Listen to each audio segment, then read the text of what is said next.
بسم الله الرحمن الرحيم والسماء ذات البروج واليوم الموعود وشاهد ومشهود قتل أصحاب الأخدود النار ذات الوقود إذ هم عليها قعود وهم على ما يفعلون بالمؤمنين شهود وما نقموا منهم إلا أن يؤمنوا بالله العزيز الحميد الذي له ملك السماوات والأرض والله على كل شيء شهيد إن الذين فتنوا المؤمنين والمؤمنات ثم لم يتوبوا فلهم عذاب جهنم ولهم عذاب الحريق إن الذين آمنوا وعملوا الصالحات لهم جنات تجري من تحتها الأنهار ذلك الفوز الكبير إن بطش ربك لشديد إنه هو يبدئ ويعيد وهو الغفور الودود ذو العرش المجيد فعال لما يريد هل أتاك حديث الجنود فرعون وثمود بل الذين كفروا في تكذيب والله من ورائهم محيط بل هو قرآن مجيد في لوح محفوظ.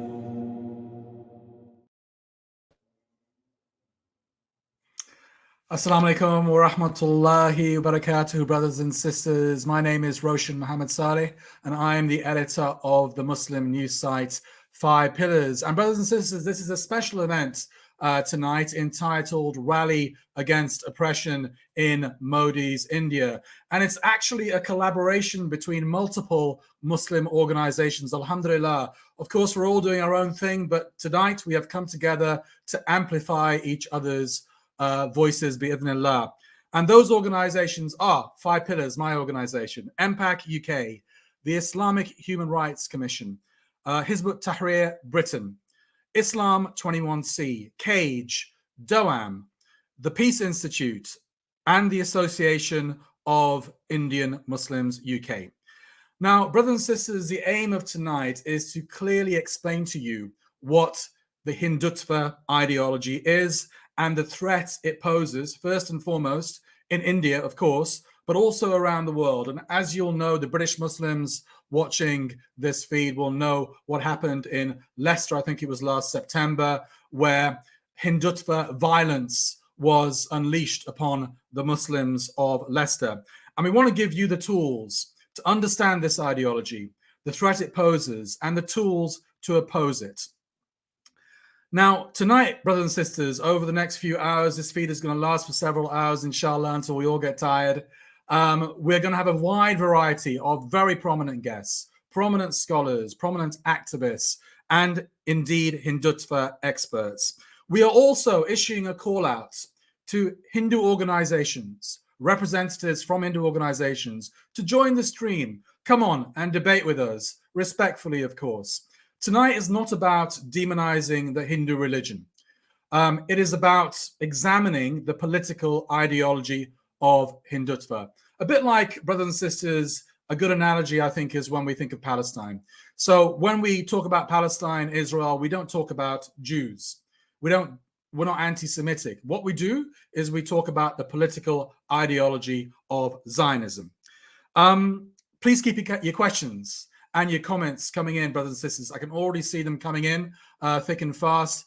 I will be featuring many of them and flashing them up on the screen. And the best of them, inshallah, we can bounce off them as presenters, as hosts, and also as guests.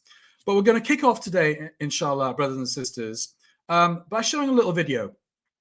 Now, of course, Hindutva takes many forms, but there are so many Kashmiris in particular in the United Kingdom and in the wider diaspora around the world. So I think when we think of the Hindutva, a lot of us think straight away to Kashmir.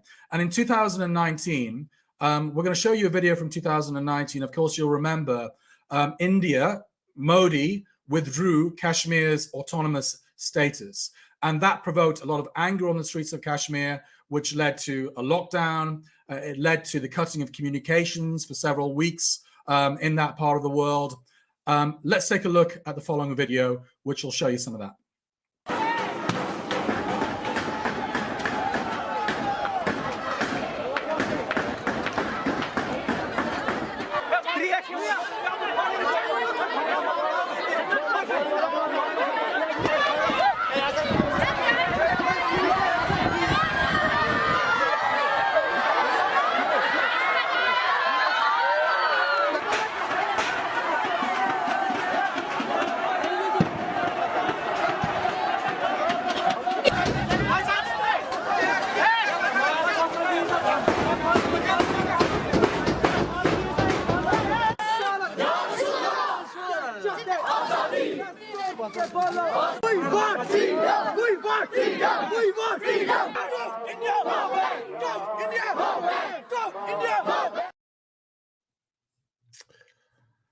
So that was Kashmir in 2019. Now, brothers and sisters, you can see a hashtag at the bottom right of the screen, Expose Hindutva. So I'd like you to use that hashtag to talk about the show, talk about what the guests are saying, to comment, to analyze, and let's get that hashtag trending as much as possible on Twitter, inshallah. Now, I'm going to bring on my co-host for tonight. Actually, he's not my co-host. He's the main host who'll be walking us through the next few hours, even more than I will. So let's bring on Bashara Ali, who I think is joining us from North London. Assalamu alaikum, Bashara. Wa alaikum assalam wa rahmatullah to you, Roshan, and to everybody who's watching. Thanks very much for involving me in this even. It's my pleasure, Bashara. Would you like to introduce yourself to the viewers, inshallah, Bashara? Well, I'm a media commentator, TV presenter, many other things in life, and actively involved in the Islamic affairs and Islamic sort of dawah scene for the last 20, 30 years. So wow, that's about the... we all are now, that time of life. Yeah, and Basharat's face will be very familiar to lots of you because you have a regular show on Islam channel, don't you, Basharat? I do, yeah, that's right. Okay. So Basharat is actually going to be our main host for tonight, brothers and sisters. I will be kind of in the background and I'll be popping up on the screens every now and again. But Basharat's going to walk us through most of the next few hours, inshallah. And I think without further ado, we're going to get on our first guest, who is a academic. Can we get on the guest, please? Okay. Our guest, her name is Tia Kaur, and she is joining us from I believe it's California in the USA. And Tia, you are an academic and an expert on Hindutva ideology. Is that correct? Thank you for having me. I'm a PhD candidate, and I study the different iterations of the carceral state, one of which is Hindutva. Okay. I think we're going to kick off with a very simple question to kick off today's show, because you are the first guest. Can you explain to us what is Hindutva, Tia? Absolutely. So Hindutva fascism in particular is an ideology that's really born out of fascism and extreme nationalism. And I think one thing that we have to really contextualize Hindutva within is the rise of fascism around the world. We can see this within the US and Brazil. And so we really need to contextualize Hindutva in the ways in which it not only is embedded within the structure of India, but it's also embedded within the ideologies of India, right? So when we think about the caste system, for example, that is rooted in Hindutva ideology. And thinking about the rise of fascism around the world, Hindutva is often left out of that conversation. But in this particular moment, with the rise of surveillance and the kind of interlocuted relationship between global surveillance systems, we really do need to think about Hindutva as being one of these many types of different fascisms that are being born in this moment. And also really need to contextualize Modi as not being this moment where Hindutva is like suddenly on the rise. Hindutva has been present since the formation of India, of the nation state itself. So those are just some things that I think we really need to think about. But other things we need to think about, a question that I really ask my colleagues and fellow activists, is why are we here, right? Why are we, like I'm sitting in California, why are we sitting on stolen lands? Why are we living in this way in which our ways of being have to currently be justified? Our ways of living, our relationship to land, you know, so I'm speaking from a Sikh perspective from Punjab, right? Our ways of being, our connection to the land, our relationship to our spirituality, all of these things are affected by Hindutva. There's a reason that our parents had to leave as refugees, and that is very much also interconnected with Hindutva, right? So I think it's easy to contextualize this within Modi, but it's a larger structural issue that we need to think about. I think it's an important point to make, isn't it? That I mean, obviously, we're a coalition of Muslim organizations, but Hindutva doesn't just target Muslims, does it? It targets other minorities in India. That's absolutely correct. Other minorities, including Sikhs, Christians, and also caste oppressed people as well, right? And oftentimes in the West, there's this inkling to really talk about the caste system amongst liberals or other folks, but oftentimes that connection isn't made between caste and Brahmanism, right? This Hindutva fascism and how it's on the rise. These things are very much interconnected. Absolutely. Bashara, I'll stop hogging the limelight and hand over to you. No, you're doing a very good job. So just shed a little bit more light, if you will, please, on the caste system for those who are watching who may not be familiar with how it operates in the context of Hindutva rather than Hinduism itself. Right. So we can think about caste as being kind of the operating machine of India, right? It's an unspoken system in which people kind of regulate each other. It's this gigantic self-surveillance system that operates and runs the country. And we have caste operate differently in other countries. Like, for example, in the United States, we have race and racism, right? That's something we can really point to. But the caste system has been around since kind of Brahmanism has been around, right? And for Sikhs, and I believe I could say this for Muslims as well, caste is antithetical to our practice, to our way of belief and our existence, right? And so Hindutva really imposes a threat on everything we don't believe in, right? We don't believe in the caste system. We don't believe in the oppression of certain groups of people over others, right? And in terms of, you mentioned that Hindutva is based upon a global nationalism, and clearly we see echoes of that, or rather explicit manifestations of that in Europe. So it is not something which is indigenous to India or to Hinduism. Is that what you're saying? Absolutely. That's a really important point to make. And I think with the proliferation of fascism around the world, social media is doing this really horrible job that we're seeing, in which people are really taking certain vocabulary, certain language from online and showing up in the streets and imposing a threat onto people who've escaped India, right? Who've escaped these kind of systems. And so it's really important to think about how Hindutva is not only operating within India, but it's also operating around the world and around the globe. And you're absolutely right. It's not a natural system, right? Hindutva is not a natural democratic operating system within India, right? It's something that is an extreme nationalism and something that we're really seeing a rise in this present moment. And in terms of the essence of it, we know that Savarkar and Golwalkar were the two main ideologues. And what was it based upon? If it's not based upon traditional Hinduism and Hindu teachings, then how have they managed to synthesize or coalesce something which is effectively alien to the faith of Hinduism? Where has it come from, and what's the inspiration is perhaps the wrong word, but the impetus for it? Yeah, I think it's hard to point to kind of one source as being the inspiration, but I think one thing we can really point to is the kind of formation of India and the impacts of colonialism, and kind of the formation of the Indian state, right? So when that power was handed off and Pakistan and India were divided, and kind of concretized as these nation states, right?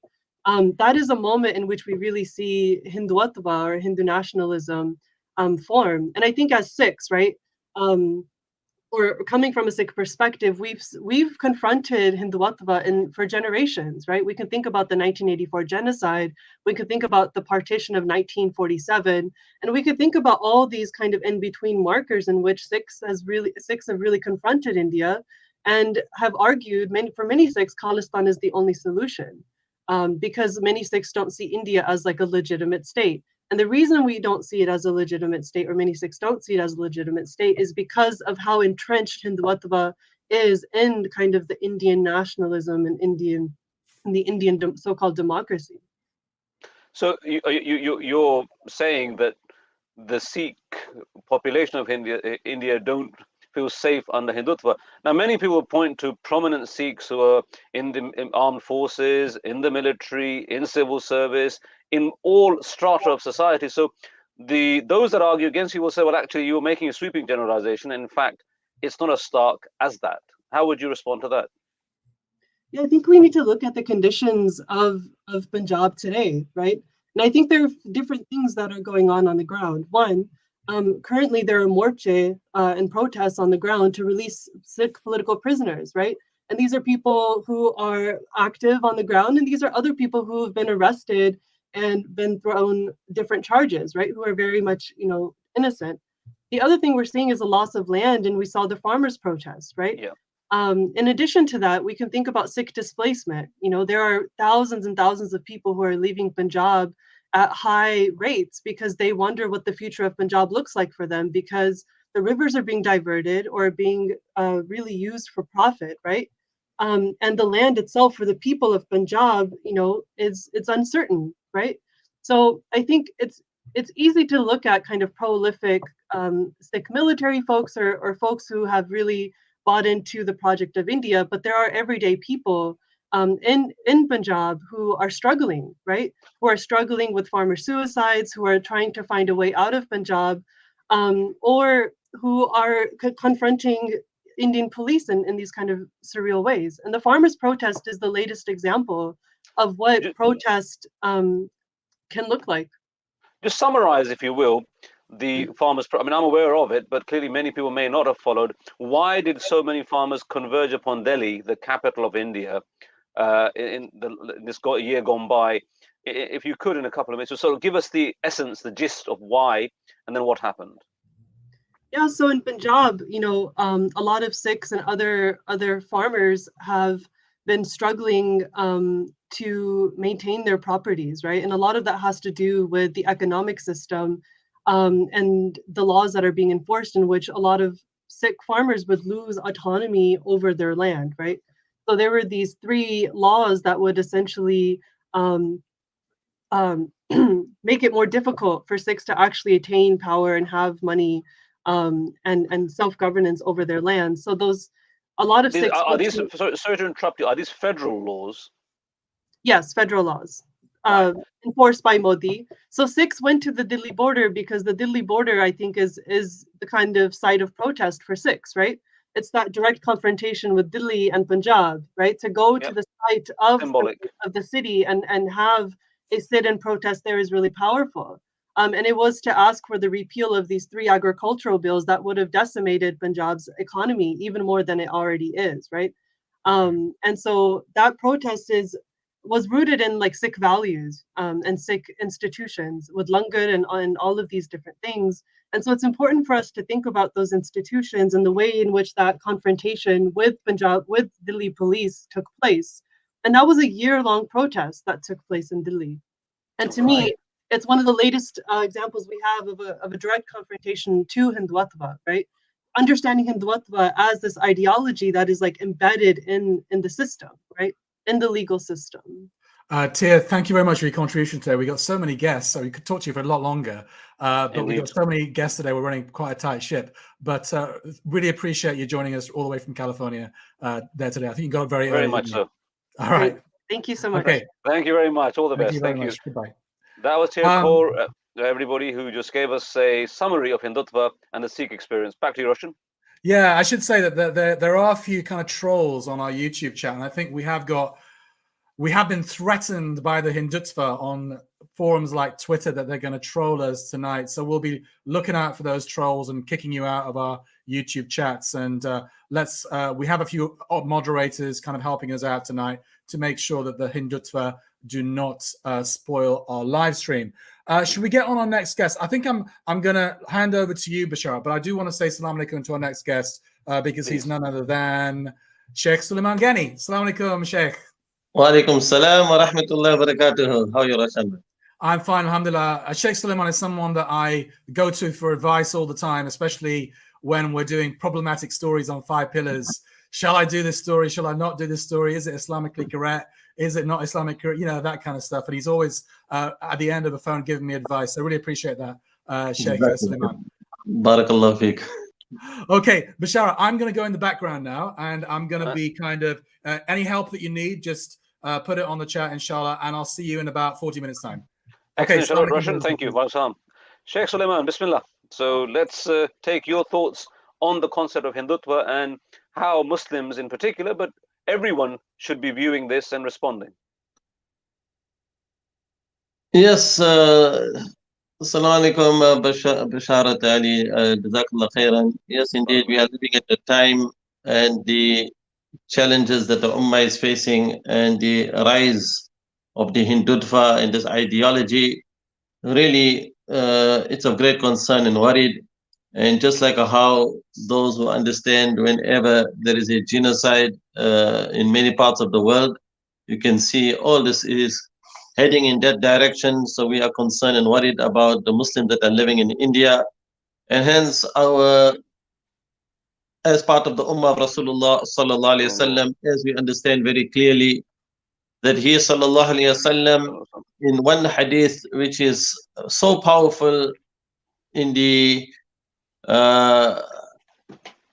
comprehensive in meaning, when the words of the Prophet sallallahu alaihi wasallam, that whomsoever removes the difficulty of a believer in this world, Allah will remove his difficulty, his pain, his hardship on the day of Yawm al-Qiyamah.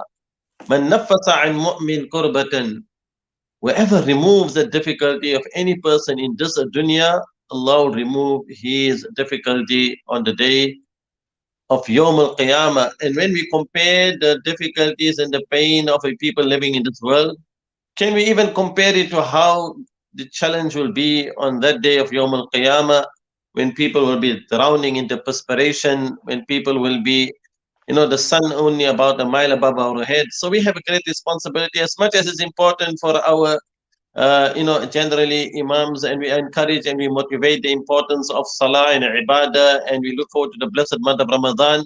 We should not neglect our duty when it comes, right? Just like how the role and responsibility to encourage and motivate the release of those captives and innocent, those who are incarcerated.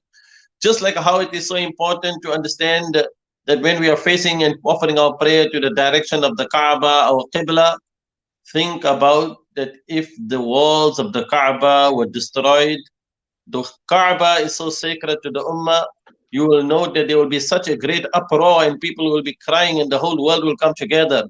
But do we understand that just like how he sallallahu alaihi wasallam informed us about inna dima'akum, that your blood and your honor and your wealth and your property is so sacred, like the sacredness even of the day of Yawm Arafah. Now when we understand that life is so sacred, life is more precious even than the walls of the Kaaba, then it is the responsibility of the Ummah.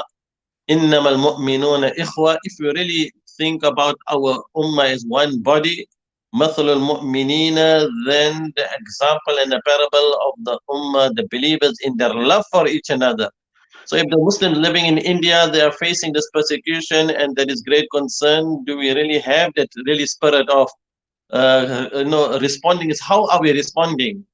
في توادهم وتراحمهم وتعاطفهم كمثل الجسد إذا اشتكى منه عضو. If there is a cry for help, are we really feeling that pain? Are we really encouraging and motivating? Like this important program, this should be even held in the masajid. We should be educating, because it is a time. This is the point. Can I just pause? I'll come in there. you've raised a very important point. You're from the ulama of this country, and the ulama in Hind, in India, under colonial times, played a prominent role in the anti-colonial struggle for the Muslims and Hindus and Sikhs and the Christians who are native to India. So my question to you is, you rightly touched upon the fact that the masjids should be where this is taking place from. Why do you think that the masajid are not so active and not so open in addressing these issues in an Islamic way with adab and akhlaq and with facts rather than fiction?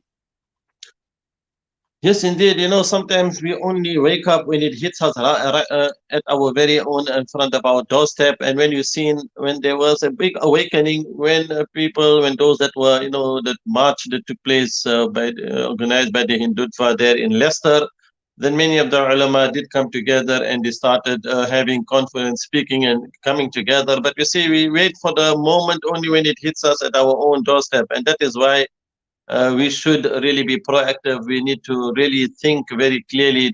And the question is, yes, why are the masajid not hosting these type of events? It's right now. It's an important time for education. We should not wait, for things to get even more severe and serious. We should not wait for things only after it happens. Then we start crying, and then we want to respond. So the question is, yes, I don't understand why are we silent about it. And sometimes it could be that there are ulama and scholars, they may be concerned and worry about their own and the safety of their families also who are living in India. So this That's is where, understandable. yes, Yeah, that's absolutely understandable. It ought to be pointed out that when we talk about Hindutva, we're not talking about Hindus, because Hindus and Muslims lived in India for the best part of what now, 1300 years, because the first entry of Islam originally was in the time of Banu Umayyah. So Muslims should be very clear, just as there are Hindutva trolls, any Muslims who make sweeping generalizations and use offensive and crude language or insulting language against Hindus or any other faith, as from our deen, totally unacceptable. Yes, indeed, and that is rightly pointed out. We do not promote any type of hatred, animosity. وَلَا يَجْرِمَنَّكُمْ شَنَعَانُ قَوْمٍ عَلَىٰ أَلَّا تَعْدِلُوا. The Quran always emphasizes that do not let the hatred of any other people or nation, that they make you or turn you into somebody that will behave unjustly. اعْدِلُوا وَأَقْرَبُ لِلتَّقْوَى. So our campaign should be always to establish justice, to establish and work and strive towards and uniting to stand against those who are the zalimeen and those who are the oppressors. Because if you remain silent, then the great worry and concern is وَاتَّقُوا فِتْنَةً لَا تُصِيبَنَّ الَّذِينَ ظَلَمُوا مِنْكُمْ خَاصَّةً وَاعْلَمُوا أَنَّ اللَّهَ شَدِيدُ الْعِقَابِ. So be mindful, be fearful that when Allah Ta'ala, when He sends down His punishment, it will not only afflict those whom commit the zulm and the oppression and the tyranny. Many a times we say we are not committing the zulm and oppression, but those who are zalimeen, they will receive their punishment, if not in this dunya. وَلَا تَحْسَبَنَّ اللَّهَ غَافِلًا عَمَّا يَعْمَلُ الظَّالِمُونَ. Allah knows about the zalimun and the tyrants and the tyrannical rulers. But the concern that we have is the sakitin, those who are silent because of their sukut. They can see it and they are still remaining silent about it. When they have that power, there are those who have authority. There are those who are able to use. Sometimes there are many other campaigns. Even we should not underestimate the power of boycotting, the power of using whatever we have in our means to try and challenge those who are the zalimeen. So Muslims in India, when we think about the number of the Muslims in India, and you cannot even imagine how is it that the world is, and many other countries, especially, I think this is where the challenge is. The leaders of the many of the parts of the world, they are, instead of standing and instead of taking a stand, instead of using their power and their authority and those who are the rulers, but they are silent about it. And sometimes, sometimes you are very surprised that how is it, sometimes Modi receiving awards and prizes and, all these issues of great concern. So the Ummah really needs to wake up from the deep slumber. When I was looking at this, the very famous poem line, you'll be aware of it. ابكي اليوم بقاء النساء على ملك لم تخفضه حفظ الرجال.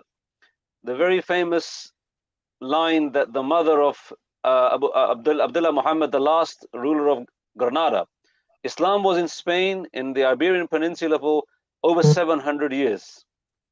And when it disappeared, there wasn't a trace left of Islam. And this poem is when she said to her son, cry like a woman. It is not anti-woman. It's indicative of the fact that the man is there to protect. Allah subhanahu wa ta'ala and all of the soldiers in the armies of the world mainly are Muslims. So it's not an anti-woman comment. We're not anti-woman, alhamdulillah.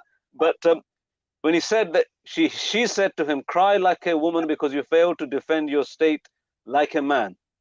Now, this is something when we look at Islam in India, and the avowed intent of many of the Hindutva is to eliminate Muslims and Islam. As one of the ulama, as a man who is of course recognized by people, I want to ask you just 2 or 3 steps, if you can, in short and succinct, to the ulama, to the activist, and to the average Muslim. What would your message be about exposing Hindutva and not attacking Hinduism, and taking the Islamic view to those who can help the Muslims? As you said, whether it's boycotts. Now, we know famously, just if oil is switched off and gas is switched off, the temperature will rise, and certainly Mr. Modi will stop, perhaps. So those 3 points, Sheikh, and the comment on the famous line of poetry from the mother of the last ruler of Granada, it just struck me that we're not seeing another Andalus, I pray. Yes, what a beautiful comment, amazing, and that is the reality. Indeed, Muslims should reflect upon how we had lost, obviously, Granada and Al-Andalus, and that is the reality, because we take it for granted. It is like somebody who is going and is visiting Cordoba, and then he's saying, oh, if only this was a masjid. You know, when you think about what is the cause and what is the causes of disunity, why is there the same? What is the reason why the Muslims are silent, especially when it comes to India? So what should we do about it here in the UK when we are finding ourselves in a situation we don't have the rulers and the leaders who are really, they should be taking the lead. So we need to apply pressure. We need to, in every place, wherever there's the Muslim, it is not only a concern, like we say, you know, when we speak about Palestine, we don't say it's only a Palestinian issue. This is an issue that concerns the Ummah. So whatever is happening for the Muslims living there in India, we living in the UK, we have a duty, we have a responsibility to do whatever we can in our capacity, in our means, within the law of the land. And if it also means that, yes, we have to lobby those who are, you know, even those who are representatives and those who are sitting in the House of Commons. Indeed, this is the reality.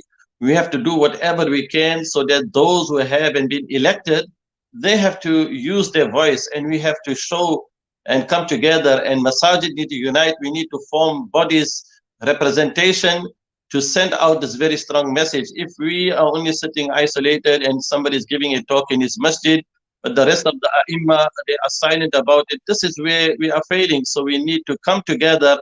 Imagine if we have over 500 masajid in the UK and all of the Ai*Imma coming together, and we have one united voice, and we raise it and we put it and raise it to the government level, that we are asking even the Prime Minister of this country to understand and to give support and to show that you know, something, this zulm and oppression has to stop.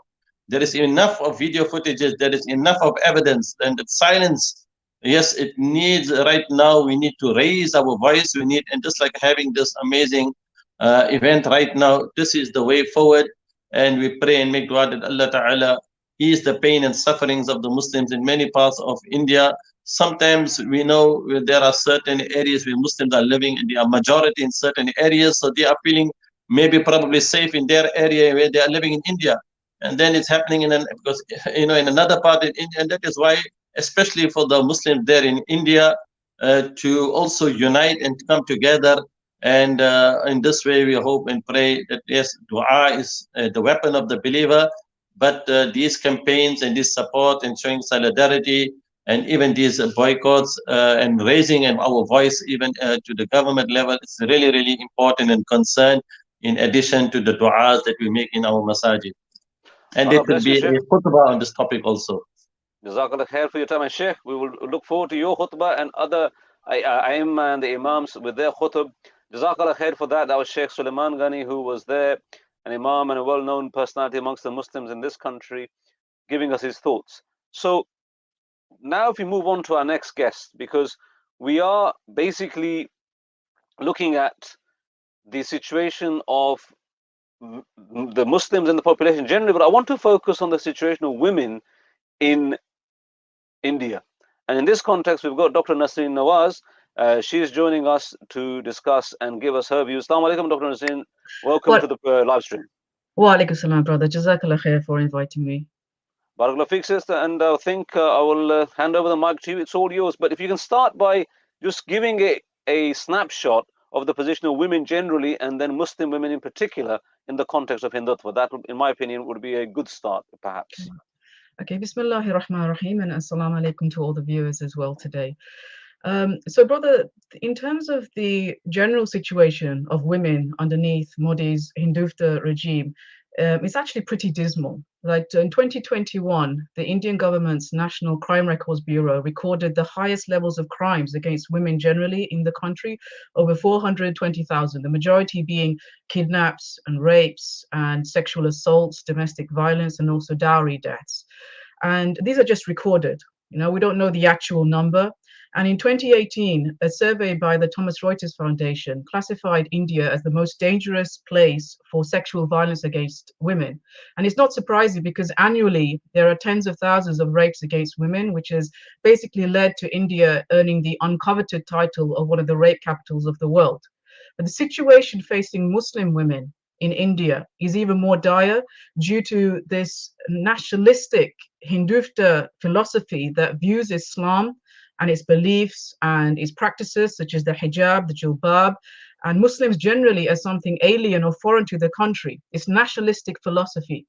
So what you find today in India, Muslim women and girls, they face harassment, they face abuse, rape threats, insults, humiliation on a daily basis. And it's done in such a brazen and open manner. Last year, a Hindu high priest in the state of Uttar Pradesh, he delivered this fiery speech to a large rally outside the mosque in the town of Hyderabad, where he openly threatened to kidnap and rape Muslim women. And was there any action taken against him? Sorry to interrupt you.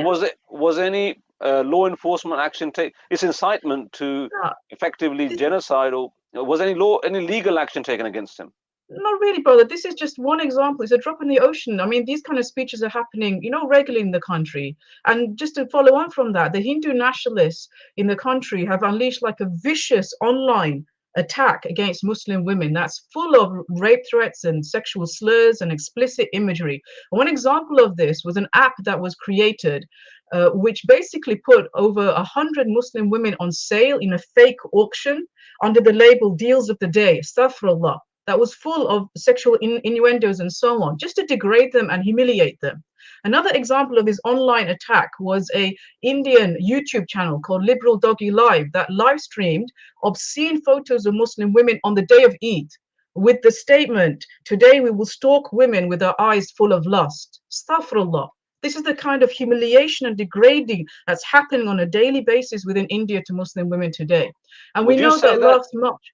Sorry to interrupt you. Would you say, I mean, there are parts of India, for example, East Bengal, where Mamata Banerjee is in charge. So it's Hindutva specific rather than absolutely. Absolutely. These examples that I'm giving is related to this nationalistic Hindutva ideology and the supporters of it. And just an example of this also, we know that last year in March, an Indian court upheld the ban on hijab in the southern state of Karnataka, denying Muslim women, Muslim girls, the right to pursue their education while also holding on to their Islamic dress. And it was reported that an official from the education department told some Muslim girls in the classroom, "Give up on your hijab, but if you hold on to this, you will lose out on your education." So this is blatant discrimination that is that Muslim women are facing within India underneath this environment of this extremist Hindutva ideology today. And it also extends into the workplace as well. There have been numerous reports by commissions and organizations about the bias and discrimination that Muslim women face when they're trying to gain employment, especially those wearing the hijab. They're pressured to take off their hijab. There was an article in Al Jazeera that reported on this. They interviewed a dentist, a Muslim sister, who was asked whether she was willing to take off her hijab in order to get a job.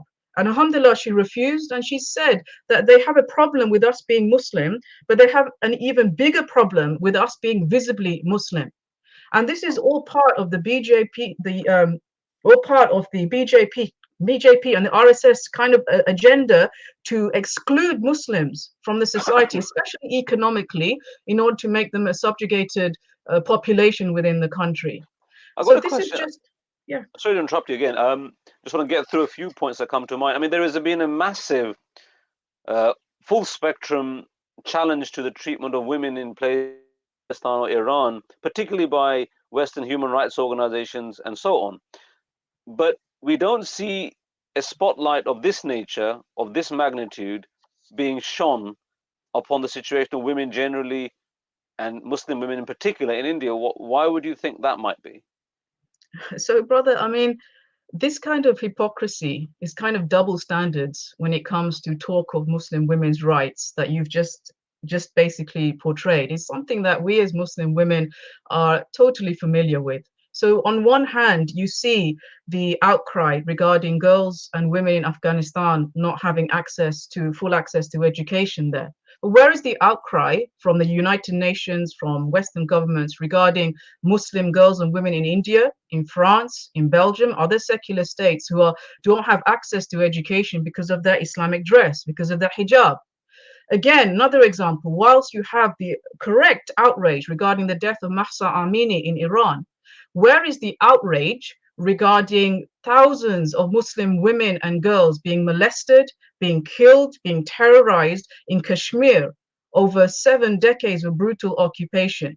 Or the regular assassination of innocent Muslim women on the streets of Palestine under the Zionist entity? Where is the anger towards this?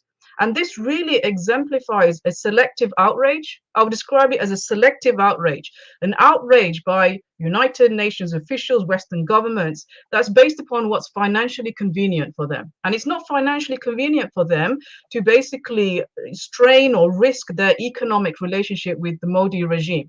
And this is why, as Muslims, we need to understand that asking the expecting the United Nations, the international bodies, or any Western government to basically protect the Muslim women of India or anywhere actually is like expecting blood from a stone. It's not going to happen. It never happened in Syria, in Kashmir, in Palestine, Myanmar, and it's not going to happen in India.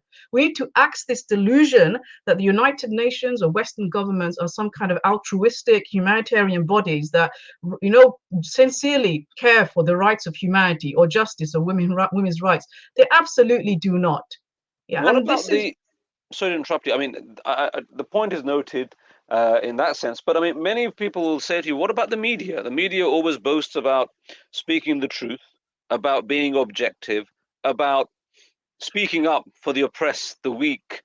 How come the media is so mute, perhaps not silent, but there's not the same degree of vigor and vitality and energy in showing what's going on at the hands of Hindutva, for example, in India?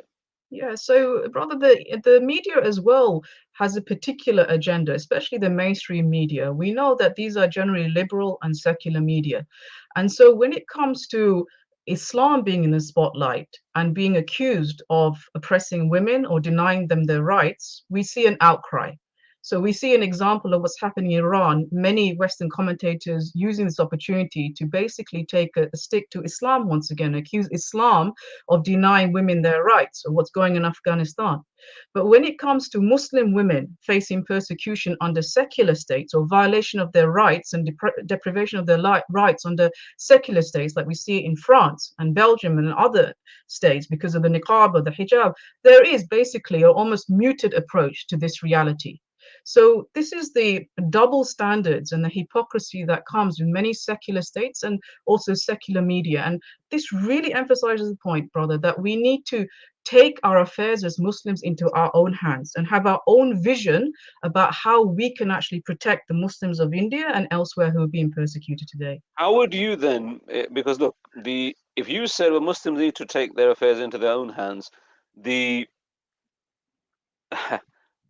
the caricature that's presented would be some sort of bleak, backward, like Baghdadi type entity, because the population in the West, generally your colleagues, my colleagues, our neighbors, they're very fair-minded by and large. And as Muslims, we have an obligation to actually explain when people like you would say, well, Muslims need to take their affairs into their own hands. What would you say to ulama, to thinkers, to activists, and so on, about how that should be done? Because otherwise, you're leaving it to the mainstream media and politicians to effectively present a very scary picture. Okay, so brother, the first point I wanted to make in terms of your question is that as Muslims, we need to really understand that today there is no leadership, there's no state, there's no system, government, ruler that is willing, has the political will to step in to protect Muslim women in India or anywhere. Because it's not in their national interest to do so. And today we live in a world order made up of capitalist states that only understand the language of money and financial gain. And like I mentioned before, they will not act if it's against their national economic and political interests. So they will actually embrace dictatorships like Modi's regime for the sake of their economic interests. We know this. So therefore, if we want to protect the Muslim women of India, of Kashmir or Palestine elsewhere, what we need to do is look towards establishing a leadership, a state, a system, a ruler that genuinely stands for the interest of Muslims and their deen, that genuinely understands the value that Islam places in protecting the dignity of Muslim women.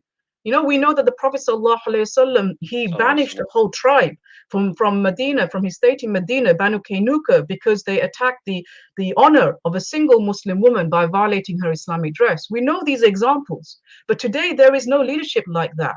And the only leadership that will stand for the genuine interests of Muslims and their deen understand that you have to protect Muslim sisters regardless of where they live, disregarding, you know, national identity or national borders when it comes to defending Muslims. The only state that will do this is the system of Allah, which is the Khilafah based upon the method of the prophethood. Because this is the state that doesn't look at national identity or what race you're from or ethnicity when it comes to defending Muslims. We know the Prophet ﷺ described the Khilafah as both a ra'in, a guardian, and a shield, al-junnah. And this is over Muslims generally, not just those within its state, but Muslims generally. This is what I was going to ask you, actually. A link to this issue is you talk about protecting Muslim women, but many women who are not Muslim will be thinking, well, what about us? What would Islam do for us? Is it going to be something like what we saw with ISIS and Daesh? Is that what you're serving up to them? Absolutely, brother. It's a really important question because Islam did not just come for the Muslims; it came for mankind. We know this as Muslims, right? And you gave the example of Spain. You know how Spain came to be liberated from oppressive king at that time is because one of the Christians there actually asked one of the walis, the governors of the Khilafah, to come and liberate Spain from the oppressive rule of a Visigothic king at that time, which was Roderick. And Roderick was accused of dishonoring the daughter of this particular governor. And so Islam came to Spain to liberate all elements from oppressive rule, oppressive regimes. And we know the history of Spain, how it became a great civilization where Jews, Christians, Muslims lived side by side in peace for generations. So the Islamic system actually would liberate all women from the kind of oppressive elements that they face today. I start the discussion talking about how women generally in India are oppressed today. They also continue to be treated like second-class citizens in terms of access to education and work and so on. So Islam came for humanity. Islam would remove these oppressive elements, ensure the correct view of women was established within the state, and have a very sound system to ensure that Muslim, non-Muslim men, women alike have good access to education, employment, healthcare, all of these things which are, you know, basic rights for all people, whether you're Muslim or non-Muslim. And it's important for us as Muslims to completely demolish all these myths and lies regarding the Islamic system's treatment of women. And inshallah, people will see, if they read history, they will see, and they read the nature of the Islamic Khilafah system, how it stood in terms of protecting women and defending their honor, regardless of whether they're Muslim or whether they're non-Muslim within its lands. Excellent. Thank you very much, Dr. Nazir Nawaz. That was a very succinct and eye-opening exposition of the situation of Muslims in India. I'm hoping my main host and co-host, Dr. Roshan Muhammad Saleh, will be joining me. There we are. So, Dr. Nazir, thank you very much for that. Roshan, welcome back. What's your summary of what we're seeing? Yeah, I've been listening with interest and kind of flashing up comments on the screen. I mean, unfortunately, the system that we're using, StreamYard, the comments tend to disappear after a while. So I was going to kind of flash a few up that I wanted you to talk about, but I've just written them down instead because they're gone now. We have a few detractors, Basharat, and one of them was saying, why are we banging on about India and not talking about terrorism and violence and dhulam in Pakistan? Well, look, we're both hosting it. Wherever dhulam takes place, wherever the dhalim is, the very famous hadith of Prophet ﷺ, Unsur ahuka law dhaliman aw mazlum. Help your brother if he is oppressed or an oppressor. And the companions asked him, Ya Rasulullah, we understand when somebody's being oppressed, we help him. He said, what about the oppressor, they asked. He said, well, take their hand. So we don't have any sanctity for national borders. We don't turn the other cheek when it's somebody who shares the name Muhammad oppressing another Muslim or a Hindu or an atheist, whoever it might be. From an Islamic perspective, look, either we believe in a principle and it's sacred and sacrosanct, or it's hypocrisy. It's not the old, what was it, the Groucho Marx, if you don't like my principles, here's another set. We don't have that viewpoint. And so whether it's the oppression in Pakistan, whether it's in Saudi Arabia, whether it's in Egypt, Turkey, wherever it may be, as a Muslim, any person of principle should speak out against. Absolutely right.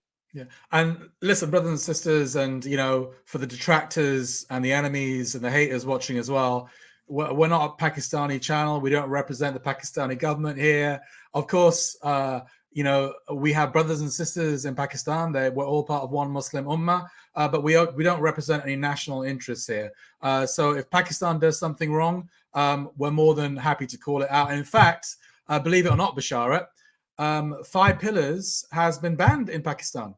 My organization, I think it's because we talked about the disappeared, you know, the ISI kidnapping ordinary citizens. I think it could have even been the brother from Hizb ut-Tahrir. What was his name? I forget.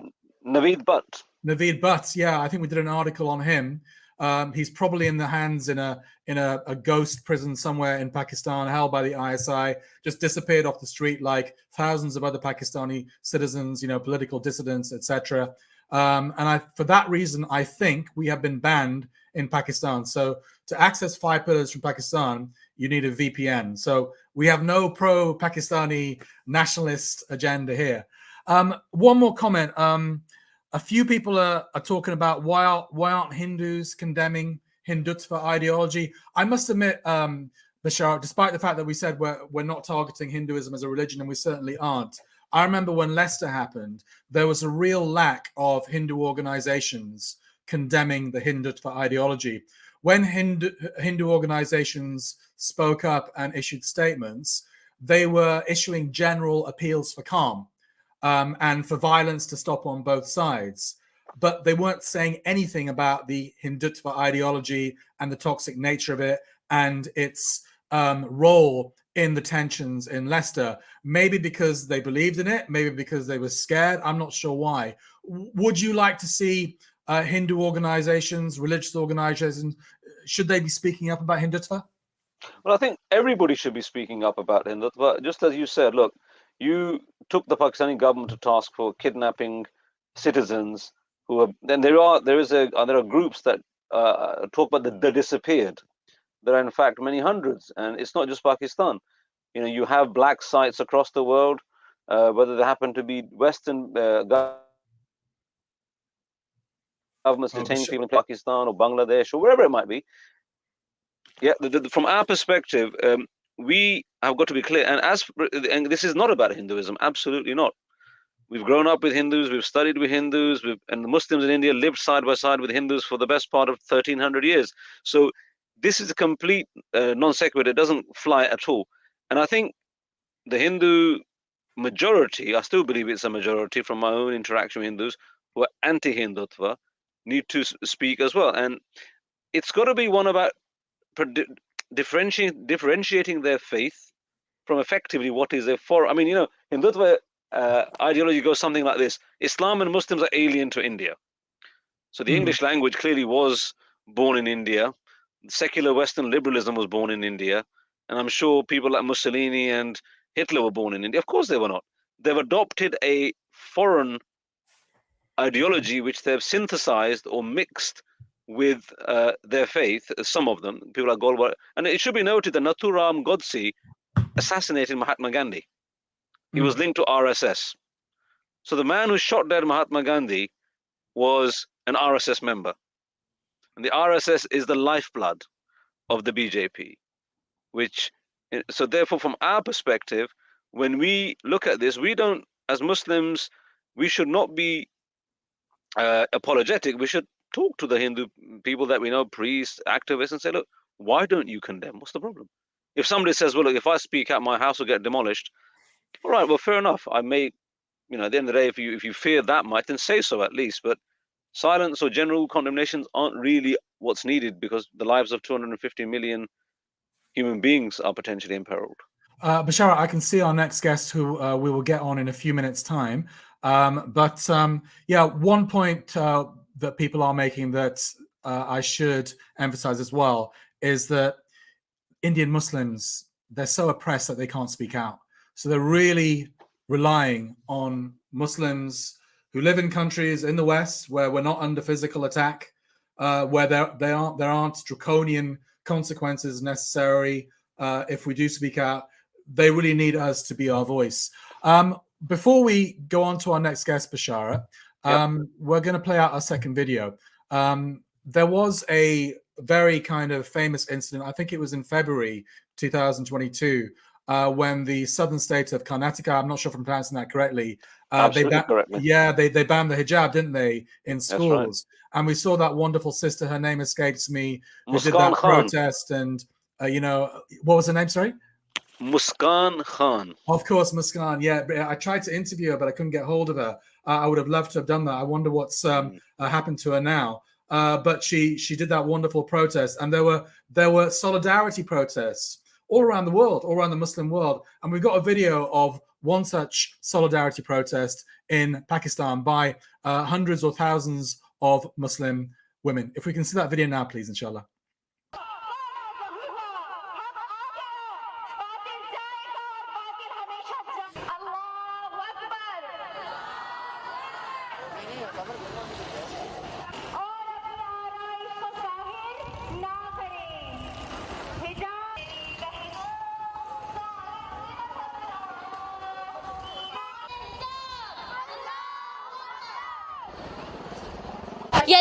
This is an obligation from Allah and the Prophet, peace be upon him, that we should wear the abaya, the hijab, and cover our faces.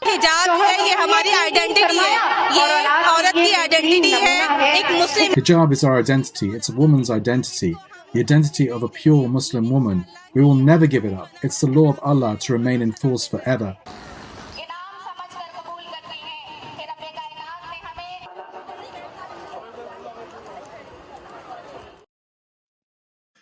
That famous image of Muskan there right at the end. Shall we bring on our next guest, inshallah? Absolutely. We have brother Mozam Khan, sorry, Mozam Beg even. Mozam Khan. Sorry. You've only known him for like 30 years. Khan is also a ruler, so we can give him that title at the epitaph. But we all know Mozam. He's was famously or infamously detained at Guantanamo Bay. He's now the outreach director for Cage UK, a group that campaigns for divine justice globally. Bismillah, and over to you, brother Mozam. Bismillah ar-Rahman ar-Rahim. Alhamdulillah wa salatu wa salam ala Rasulillah. First of all, Jazakumullah khair for inviting me. Assalamu alaikum wa rahmatullahi wa barakatuh. It's an honor and pleasure always to speak to alongside you brothers. You know, I've been listening to you, and I could listen to you for a very long time, alhamdulillah, without getting tired. You say those things that I was thinking of, especially Basharat in particular. We're speaking about Hindutva, and I grew up in this country with a father who was born in Agra and a mother who was born in Delhi. So our families are essentially muhajirin. They left from India to Pakistan. And part of the reason was the oppression they felt that they were escaping from. But there were family members who remained in India to this day, and we're generally cut off from them. But there's this thing that connects my heart, and I'm sure many people, from even those who are connected to Pakistan. After all, it was part of Al-Hind, it was part of Bharat or Hindustan, whatever you want to call it. And to see the oppression of the Muslims at this scale happen at this time is really, first of all, very painful. It must be understood that this isn't about being Pakistani or it's about being Bangladeshi or anything. This is about a feeling. And that feeling is watching other people being brutalized at this level. Sometimes it's so painful that you just have to switch off. And I say this as somebody who's involved in campaigning for the Muslims, whether it was from Bosnia in my early days, or defending them, physically defending them, or whether it was campaigning against Guantanamo and the US government's oppression. One thing that is important is that our enemies, our detractors, whether it's capitalist America or Europe sometimes, or oftentimes, whether it's communist China, or indeed whether it's Hindutva India, they see us as one. They regard us as one. They don't see the differences that we divide ourselves with. They don't see the nationalism. They don't see the different colors. They don't see the different schools of thought. They just see Muslims. And when they see Muslims, they use the language of the war on terror, which has been used by, as I said, George Bush's America and Xi Jinping's China. And that is to label Muslims as terrorists and extremists and zealots and fanatics. And in doing so, or by doing so, delegitimize any complaint, any protest, any fight back by Muslims under the purview of we're fighting extremism and terrorism. They've done it to now every group of people you can imagine where there's Muslims. And so we have to remember that just as the West divided us up into different countries, and despite the fact we had one religion, one lingua franca, i.e. Arabic, that all Muslims at least are able to recite in the Quran, even if all Muslims can't speak it, it could have been and should have been a lingua franca that connected us all. Despite all of this, we are terribly divided. And yet you see the smallest continent on the planet, I know up until recently with Brexit, but it managed to, despite its hundreds of years of warring between one another, despite its plethora of languages and religious doctrines that existed therein. Even in Great Britain, you can see there's 4 countries, and you can see 2 of those countries want to secede in one way or the other, Northern Ireland and Scotland. And so you can see بَأْسُهُمْ بَيْنُهُمْ شَدِيدٌ تَحْسَبُهُمْ جَمِيعًا وَقُلُوبُهُمْ شَتَّى, that the hardship and hatred between them is deep. You think that they're united, but their hearts are disunited. And we are the ummah who Allah subhanahu wa ta'ala says, وَإِنَّ هَذِي أُمَّتُكُمْ أُمَّةً وَاحِدَةً وَأَنَا رَبُّكُمْ فَاتَّقُونَ, that this nation of yours is one nation, so I'm your Lord, fear me. Allah connects fearing him to being unified. And so it's really important that we're looking at these different ideologies, and they are, it's hard. I grew up with a lot of Hindus as well. And I feel sorry for a lot of them, because it's not a religion that it's easy to proselytize. It's not a religion that's easy to convince people to follow that faith based upon logical argument, based upon rational thought, based upon spiritual connection. It's very hard, and that's why you don't see people يدخلون في دينهم أفواجا. You never see that. It happens in Islam, and it continues to happen ولو كره المشركون, even though the pagans, the mushrikeen, the polytheists detest it. So this is something that we have very, very pleased with, that the fact that this religion, this deen, in all of its facets, is spreading. No matter, the harder they hit it, they invade our countries, They imprison our brothers and sisters. They torture them. They rape them. They bomb them with the heaviest bombs known to mankind. If they could, they'd use nuclear weapons on us. They target us in the workplace. They target us at the airports. They remove our passports. They close down our bank accounts. They do every single thing. They try to ban us, as you've said, 5 pillars have been abandoned even in Pakistan. They try to make our brothers enemies against us. Everything they try just makes Islam and the deen and the people who follow this deen stronger. And that includes India. It includes India, even though that our brothers and sisters there are oppressed and pushed and hurt and harmed and marginalized. The deen, as you can see, it just takes one step. That sister Muskan, as you spoke out quite correctly, she faces off a band of Hindutva thugs, which could be frightening for anybody, let alone a woman by herself walking. And she says, Allahu Akbar, Allahu Akbar, Allahu Akbar. And that essentially sends a message across the world. And it was very powerful. I remember the courage that came with those takbirat. It really was motivational, I have to say. And I want to just share with you a point, because I was just thinking about this today, and you're well aware of the couplet. Ibkil yawma buka an-nisa'i ala mulkin lam tahfazhu hifz ar-rijali. As the famous mother of the last ruler of Andalus, when he turned back, Abu Abdullah Muhammad the 12th, and she was addressing a ruler as well as her son. And it's a woman saying, stop crying like a man, because Allah subhanahu wa ta'ala has given man and woman their own izzah and dignity. And so from the question for you, when we look at the concept of Islam in Andalus from Banu Umayyah's time, and it disappeared off the Iberian Peninsula 700 years later, Islam also went to India under Banu Umayyah. And the symbolism in my mind, I just want to share your thoughts, because we have, Tahqiq al-Mafatish al-España, the Spanish Inquisition, you have now the Indian Inquisition. Unless something radical is done, do you see that Muslims in India perhaps could become a historical footnote? May Allah protect all of the people in India, Muslims and non-Muslims alike, from this. I do see some of the parallels, of course, and you see these stories all the time of people trying to force a Muslim man by himself to say Jai Shri Ram and so forth, and beating him on the streets until he does so. First of all, I think the numbers of Muslims there would stop that from happening. There are Muslim institutions there that date back hundreds and hundreds of years that are very, very strong. And also there are surrounding Muslim countries where there are large numbers of Muslims, especially in the northern regions.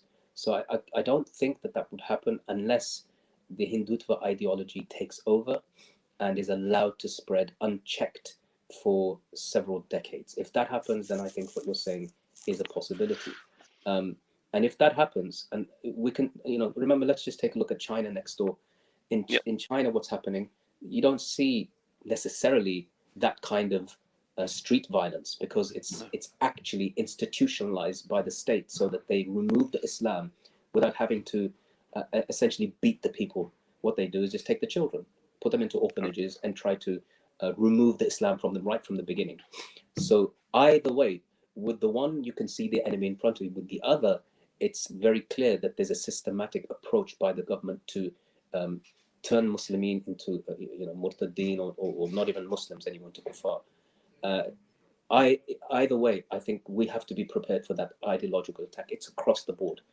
And in terms of, sorry to interrupt you, in terms of your simple action points to those who are watching, whether they're Muslim or non-Muslim, whether they're ulama or the common people or activists, if you were to give 3 succinct steps, say in 3 minutes, what would you say? We're drawing close to your slot coming, so 3 or 4 minutes. Summarize for us what you, with your experience and wisdom, would want people to do to try and protect the minorities, Muslims in particular, but Christians and others are also in danger in India. First of all, I think it's really important for Muslims to see examples and learn examples in history and in contemporary times of those who stood up. And standing up by definition means sacrifice. It means As Allah subhanahu wa ta'ala says, لَوَلَنَبْلُوَنَّكُمْ بِشَيْءٍ مِنَ الْخَوْفِ وَالْجُوعِ نَقْصٍ مِنَ الْأَمْوَالِ وَأَنفُسِكُمْ وَالثَّمَرَاتِ. You're going to be tested. You're going to be tested hard with wealth, with your lives, with your food and everything.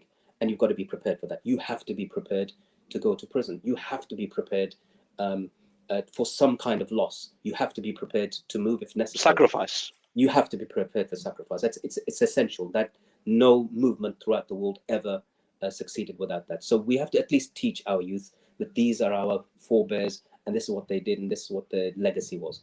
The second thing, it's really important for us to be involved with movements that unite the Muslim Ummah. And those movements of unity and those actions of unity show those who oppose Islam that there is a price to pay. That if you do this to the Muslims, that there will be a price, whether it's economical, whether it's social, whether it's whichever it is, that the Muslims are watching you like a hawk.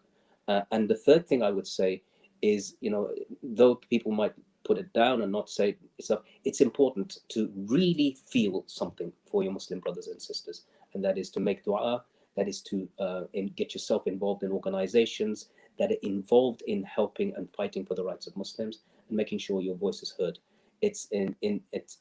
When you said, for example, that Naturam Godse was the man who shot and killed Gandhi, everybody needs to know that. And knowledge is power, and reminding people of that knowledge is power, because then you say, these are the murderers of Gandhi, and you guys claim to love Gandhi because he believes in peaceful resistance. So that's who their legacy is, and they idolize the Nazis. They make no bones about that they idolize the Nazis and the fascists. So that's who's in power in India today. And once we spread that, I think for us it's an easy win in this particular case to remind people that that's who you're dealing with. Excellent, Brother Mozambique. Jazakallah khair. I know you have another engagement as well, so we're going to let you go. Thank you very much for joining us, and stay safe and remember us in your du'as. Barakallahu feekum. May Allah subhanahu wa ta'ala protect you and allow you to be successful. I mean, all of us, Jamia, inshallah. That's Brother Mozambique who joined us there. Allah bless him, and all of the brothers who joined us. Also, we had Tir Code at the beginning of the program. And if you're just tuning in, we need to make sure, as Muslims, we have and it's haram to target people because of their faith. If people watching or out there think this is an anti-Hindu thing, then you're mistaken, and you need to really understand the deen of Islam. Islam is not against anyone. Hindutva and Hinduism are not the same. It's like Zionism and Judaism, or Baghdadi and ISIS and Islam. They are completely different. And as Muslims, we should be consistent in our position, and we should be firm and true, because this is what the deen of Islam has taught us. The Prophet ﷺ has set the example, and that is what must be followed. Now, moving on, we have got another guest from Islam 21C, Dr. Salman Butt is a figure and a face that you're all familiar with. Assalamu alaikum wa rahmatullahi wa barakatuh, Dr. Salman Butt Sahib. Thanks for having me on. You're most welcome, and you're adding value and what's the word? Panache to this program. So, Bismillah, over to you, Dr. Salman Butt. Jazakallah khair. Bismillah, alhamdulillah, wa salatu wa salam wa rasulillah. I mean, I just, what can I add? Mashallah, Mozambique, he mentioned some inspiring words as usual whenever I hear him. But I was thinking that one of our biggest strengths as Muslims when it comes to this issue is probably in one way a weakness as well, right? And that might sound a bit weird, but I have this theory. Okay, Salman, your mic, you're breaking up. Forgive me. Just that's better. Yeah, if you get the mic a little bit closer to, that's better. Yes. Yeah. I was saying that one of our biggest strengths as Muslims is it can be a weakness if we're not careful, right? And what I mean by this is, all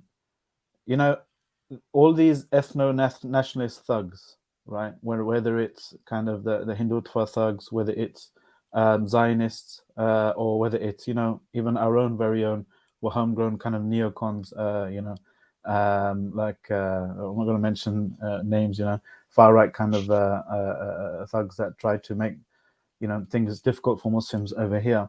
They all share one thing in common, and that is they have internalized a kind of victim narrative. They have a very subjugated mentality.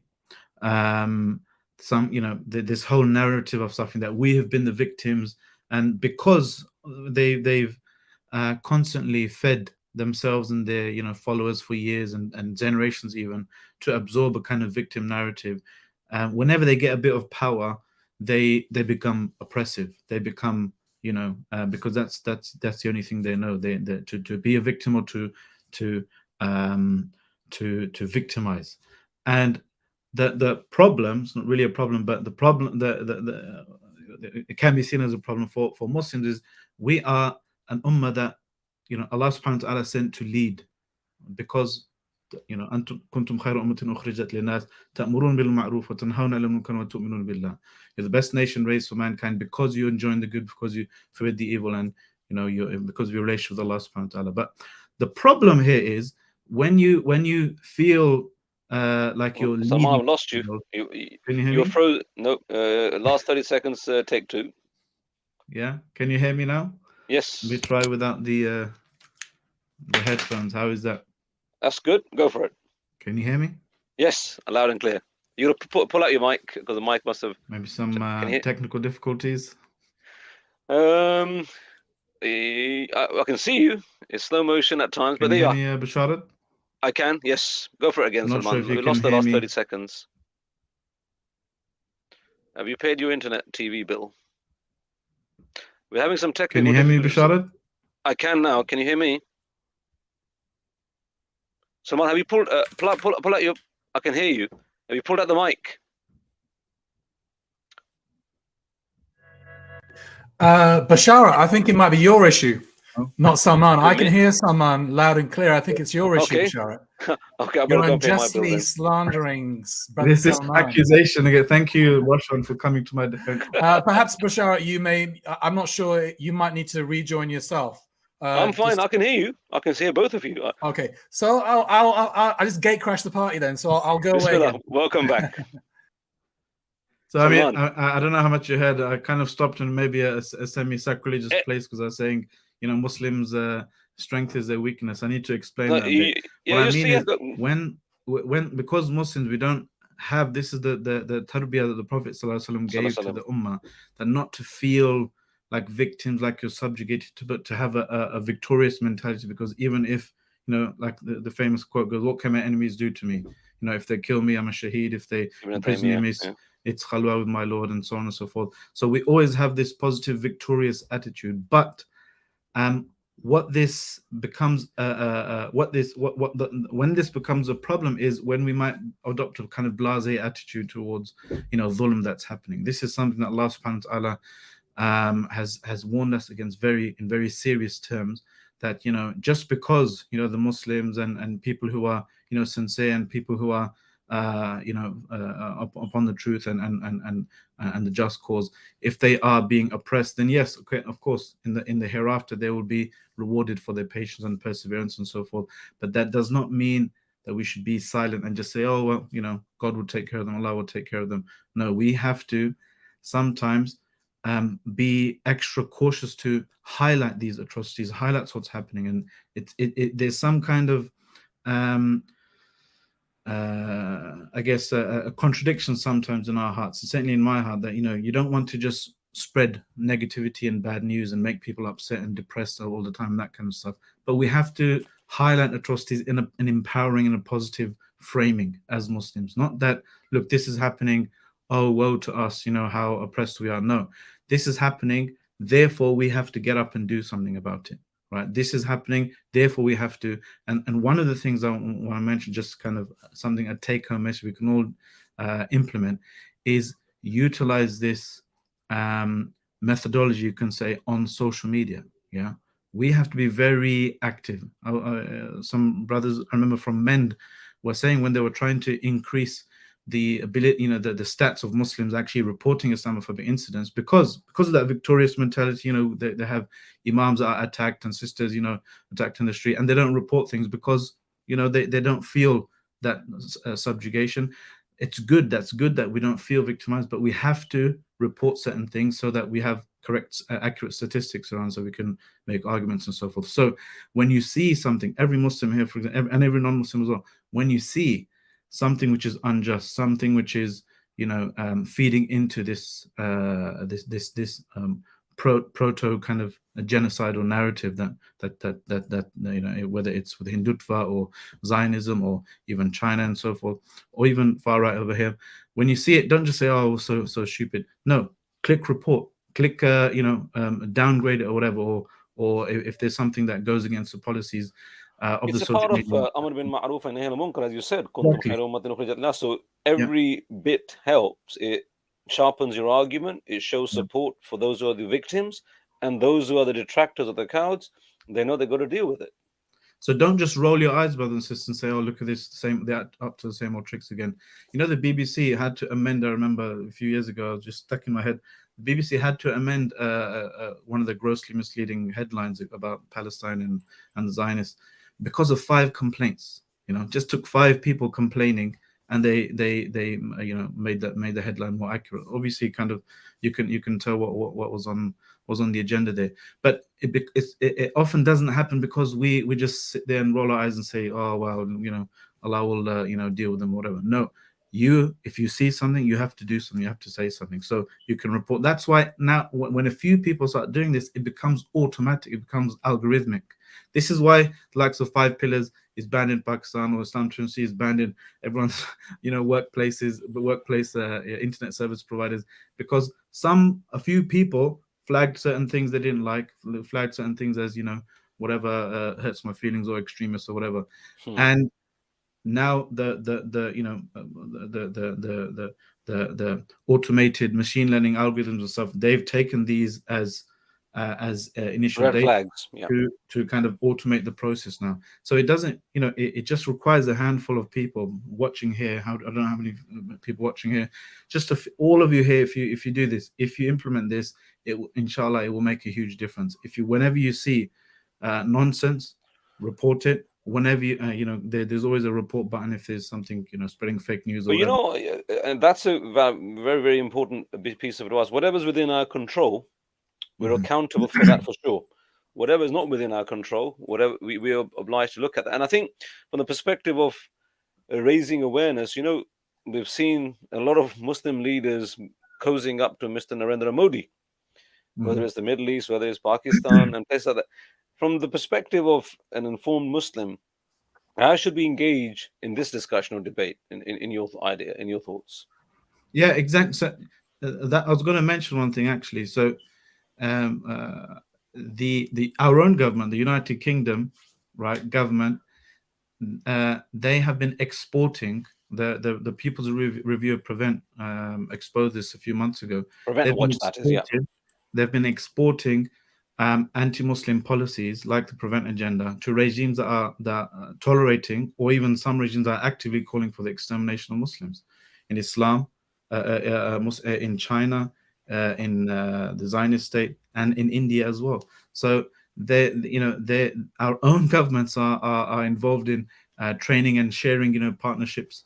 Liz Truss, when she was a foreign secretary, she sailed to Mumbai in a warship, in the name of developing security and defense tech, and they Boris, remember him, and Modi, they signed a landmark 2030 roadmap, on maritime security, cybersecurity, and so-called counterterrorism. And it's the same thing. So we can actually, and we must, especially if you live here, if you have an MP, you have to have a relationship with them. You have to hold them to account. You have to. You can just go to theyworkforyou.com or theyworkforyou.co.uk. Put your your sort code, your postcode. I'll take your sort code. You send it to me directly. You can put your postcode in, and it will tell you, here's your councillor, here's your MP, here's your local this and that. So you should write a letter to them, write a message to them using that service, saying, look, why is the UK why does the UK still have ties with regimes whose members some of them call for the genocide of Muslims, some of them call for the killing of Muslims, and pushing this fascism and ethno-nationalism in the 21st century. And to the Muslims, Salman, the Muslims of India in particular, what would you say to them? Because they're at the coalface. If ever one wanted to try and understand the Spanish Inquisition, Perhaps this is an indication, not at the hands of Hindus, because every one of my guests I'm putting this point to, because as Muslims we've got no qualm with people of any other faith or none. And this must be made absolutely clear, because there are parts of India like Bengal, Mamata Banerjee, the chief minister, openly sort of spoke out against Hindutva as well. So this is not about Hindu Muslim, it's about those who are oppressing. So in terms of the Muslims of India in particular, what would your message be to them, looking at what you're seeing now and have been seeing for the last 4 or 5 years in particular? One thing we all have to do is show moral support and solidarity with our brothers and sisters. Yeah, this is something that we saw we try to do with any group that is oppressed, any group that is facing hardship.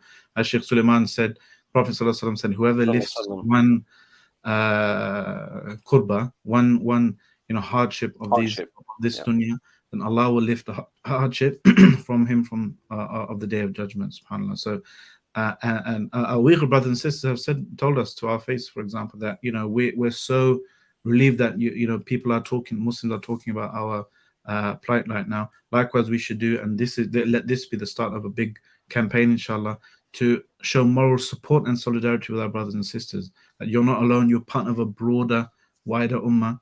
Yeah, you are not alone, and do not underestimate giving the power of giving moral support. Even Allah subhanahu wa ta'ala gave the Prophet Muhammad sallallahu alayhi wa sallam moral support. His enemies are calling him this and that, and trying to harm him and so forth. And Allah says, "Noon wal qalmi wa ma yasturun ma anta bi ni'mati rabbika innaka la'ala khuluqin 'azim wa innaka wa inna laka la'ajrun ghayra mamnun." Allah is saying, I swear by the pens and what they write, you're not a madman. You are in fact on the highest standard of character, and you have an unending reward.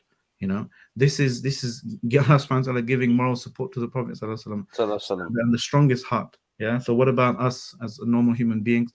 We need and benefit from that moral support. And one of the things I was going to mention, like I mentioned, if you see, we have the power to influence what goes viral on social media, for example. Just like you can report certain things which are nonsense, if you see something important, some message from your brothers and sisters in India, your brothers and sisters who are suffering, their message, empowering their voice, engage with it. Don't just keep on scrolling. Stop for a second. Even if it's just stop for a second, the social media algorithm, timeline algorithm will detect that as something more engaging, because that's what they're there for, to increase time spent on site and some more advertising. So use it to get that in front of more eyeballs. Engage with that post, engage with that news, write a comment, share it, click the link, whatever. So you can support and help make that thing go viral, and spread their information, what's happening about them and to them, and their own voices to more and more people. In terms of Muslim resource, because I was talking to somebody today, said, look, the dependency on Muslim energy, for example, in India in particular, and Indian markets, this is something which has massive economic power. As we've seen, the economic sanctions the West has imposed upon Russia have yielded massive inconveniences. So I think this is something which we need to explore. And what are your thoughts on this in terms of using economic power, economic clout? Because ultimately it's not about, many people have a very sort of, what's the word? Binary is perhaps not the right word, but a simplified thing that it will have to be a conflict which solves this problem. What are your thoughts on that? Absolutely. There's a last question. There's so many things we can do, right? I was just kind of browsing around Islam Twitter and see there's an article, 10 things you can do for Indian Muslims right now. And I think Imran, the ex-CEO of MPAC UK, he wrote an article about the case for BDS against the BJP, against the ruling party of India. There's so much economic power that we have that we can do, just as not even states, but as consumers as well, things that are within our control. Yeah. As states, of course, there's lots of stuff, and it requires us to make that noise and put pressure on certain individuals. It has to be focused. A few months ago, there was a few BJP members who who insulted the Prophet sallallahu alaihi wasallam. I remember. Yeah, that's And, right. you know what happened? There was some deals cancelled and some economic pressure put on by a few Arab countries, and they got fired, or they got not fired, but I think they got kind of a telling. They were forced to backtrack. That's right. One was Yeah. sacked, and one was, I think, suspended or something, or apologized. That's right. So we need to utilize these resources that we have, and our own power, and just to highlight, you were saying that this is not about Hindus, this is about Hindutva and BJP and these kind of neo-fascist ideologies and ethno-nationalists. The one thing that highlights this so much is that I read a statistic the other day that the biggest exporters in beef from India are BJP linked. That's right. That's true. Companies and people. So that just highlights the distinction between Hinduism, that honors the cow, doesn't eat, obviously doesn't eat beef and so forth, and this wretched ideology that not only utilizes and kind of makes people fired up using and hijacking Hinduism, but is actively going against Hinduism. Yeah, excellent. Number one exporter of beef.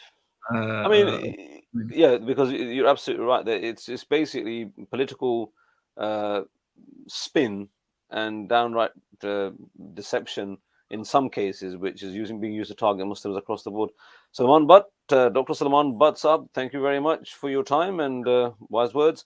That's Brother Salman Butt from Islam 21C, who has joined us this evening to share his thoughts and the perspective of media and activism generally. As we've said, the Muslims have got no animosity to people of other religions.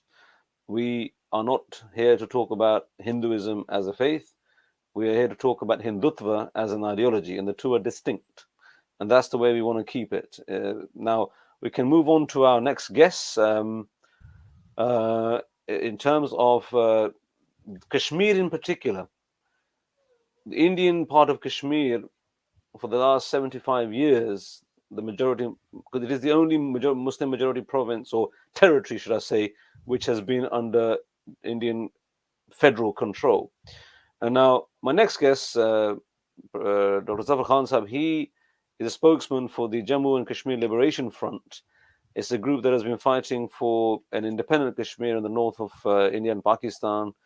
And he is very well placed to share with us the experiences and the consequences, in particular of the revocation of Article 370 of the Indian Constitution.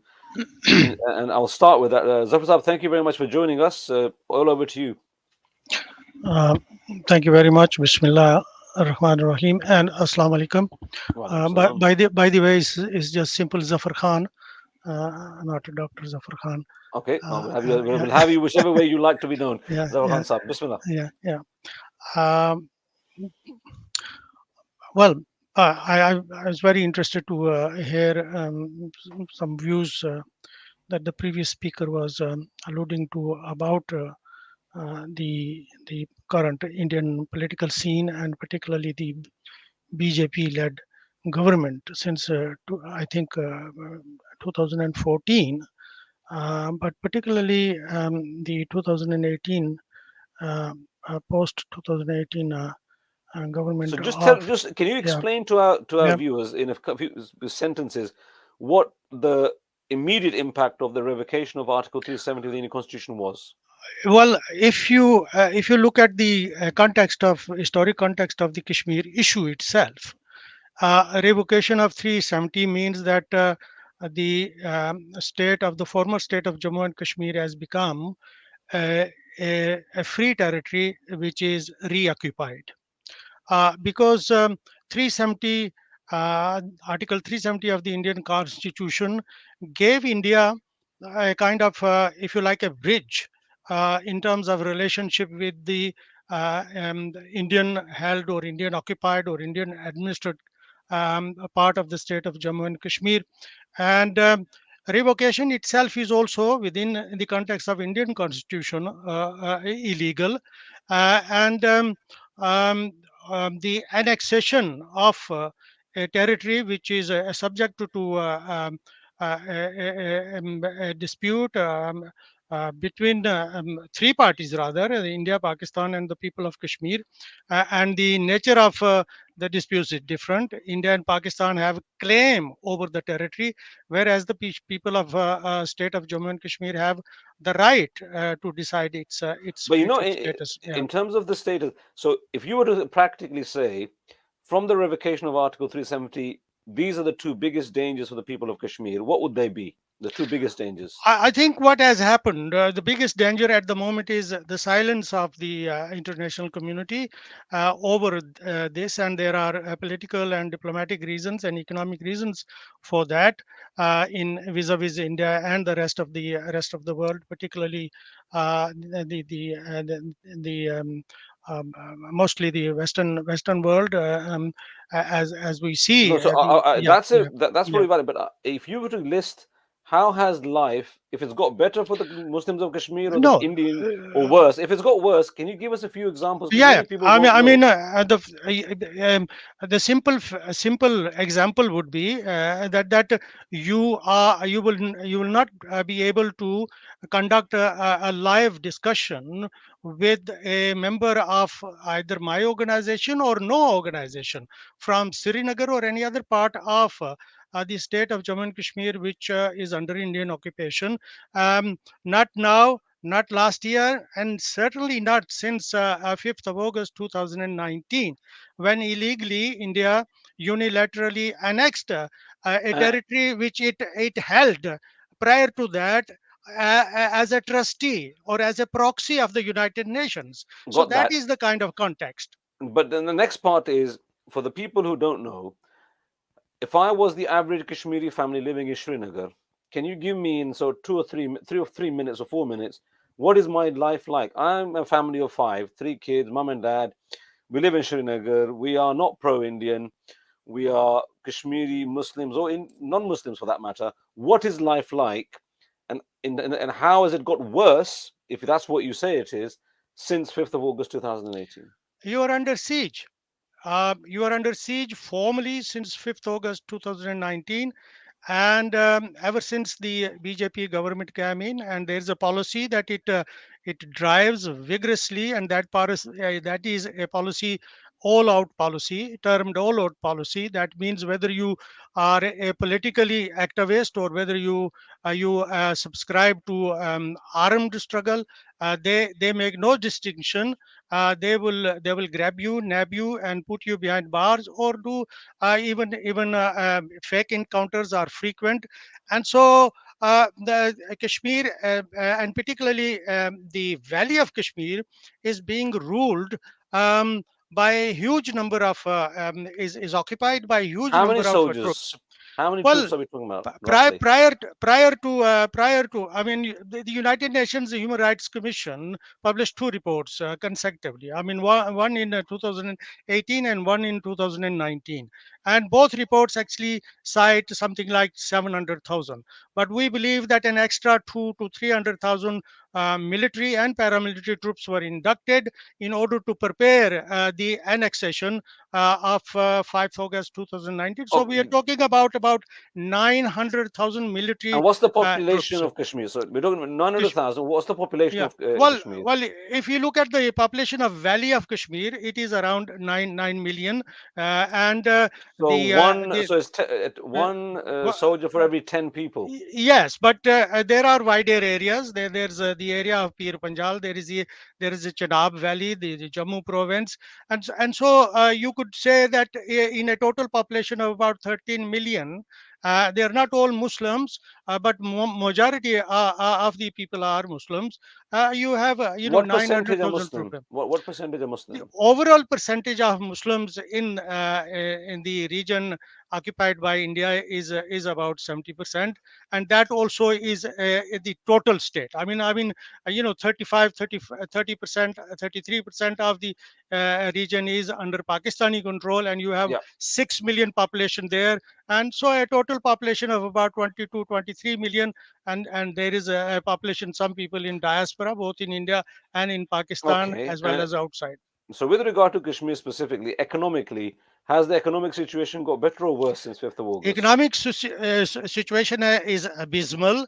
the Kashmiri economy, last year's figures were that it lost over 5 billion American US dollars in its economy.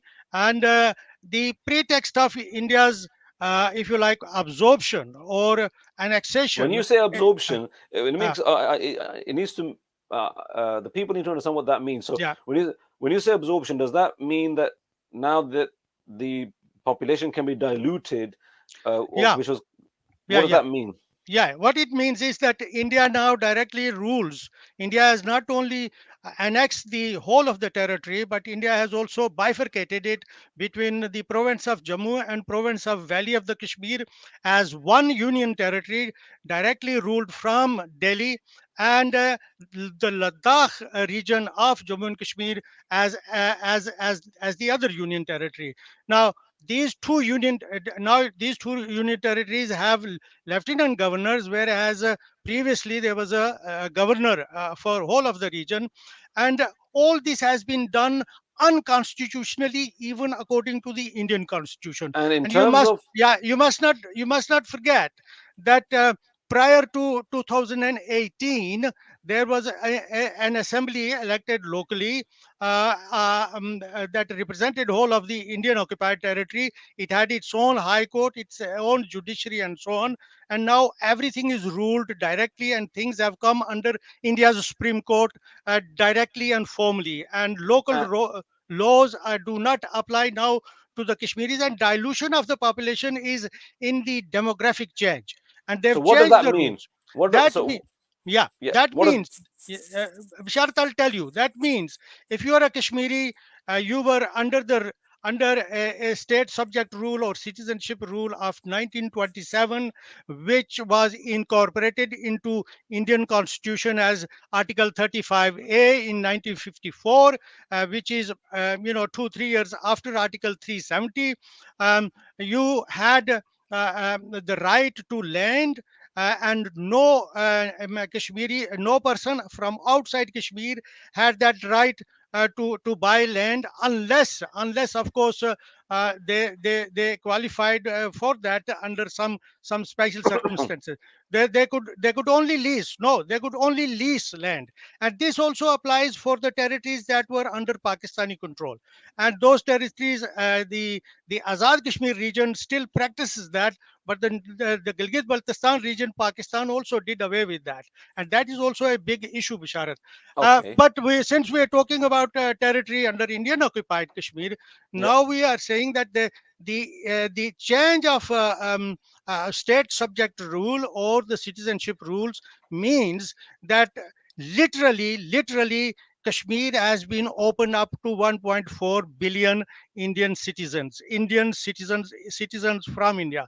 So And do you now, think as we speak, up to 4 million non-Kashmiris have been regularized under one or the other pretext to actually dilute the overall population of Kashmiris, whether Muslims or non-Muslims. And this is having impact on not only making the Muslims a minority in a few years' time, but also an impact on the non-Muslims who have their own identity, their own history, and they too are now going to be affected. And in fact, an interesting point here is that the BJP RSS nexus, driven by the Hindutva ideology, wants to declare in the 2024 election, in the Indian general election, that they have defeated and they have liberated, or they have conquered Kashmir okay? once and for all. So that's their plan. Final point to you, as the Kashmiri population in Indian Kashmir, particularly, in the last 2 or 3 minutes, the next guest will be available soon. In terms of the Muslim politicians internationally, Muslim states, when you see them investing and supporting the Modi regime in many cases, what is the view of Kashmiris when they see, in spite of nearly a million soldiers, as you said, oppressing and occupying them, when there are Muslim countries supporting the Modi regime. How does that feel from the Well, Kashmiri this perspective? does this hurts Kashmiris, and I speak as a Kashmiri person, and no doubt you will appreciate that. And it appears to Kashmiris that particularly the rich Muslim countries have no idea of what is happening to the people of Jammu and Kashmir. I'm sure they And have every idea. I don't doubt the fact they have an idea. you need, they may well have all the information, but if they appear therefore choose to ignore it, and that is even worse.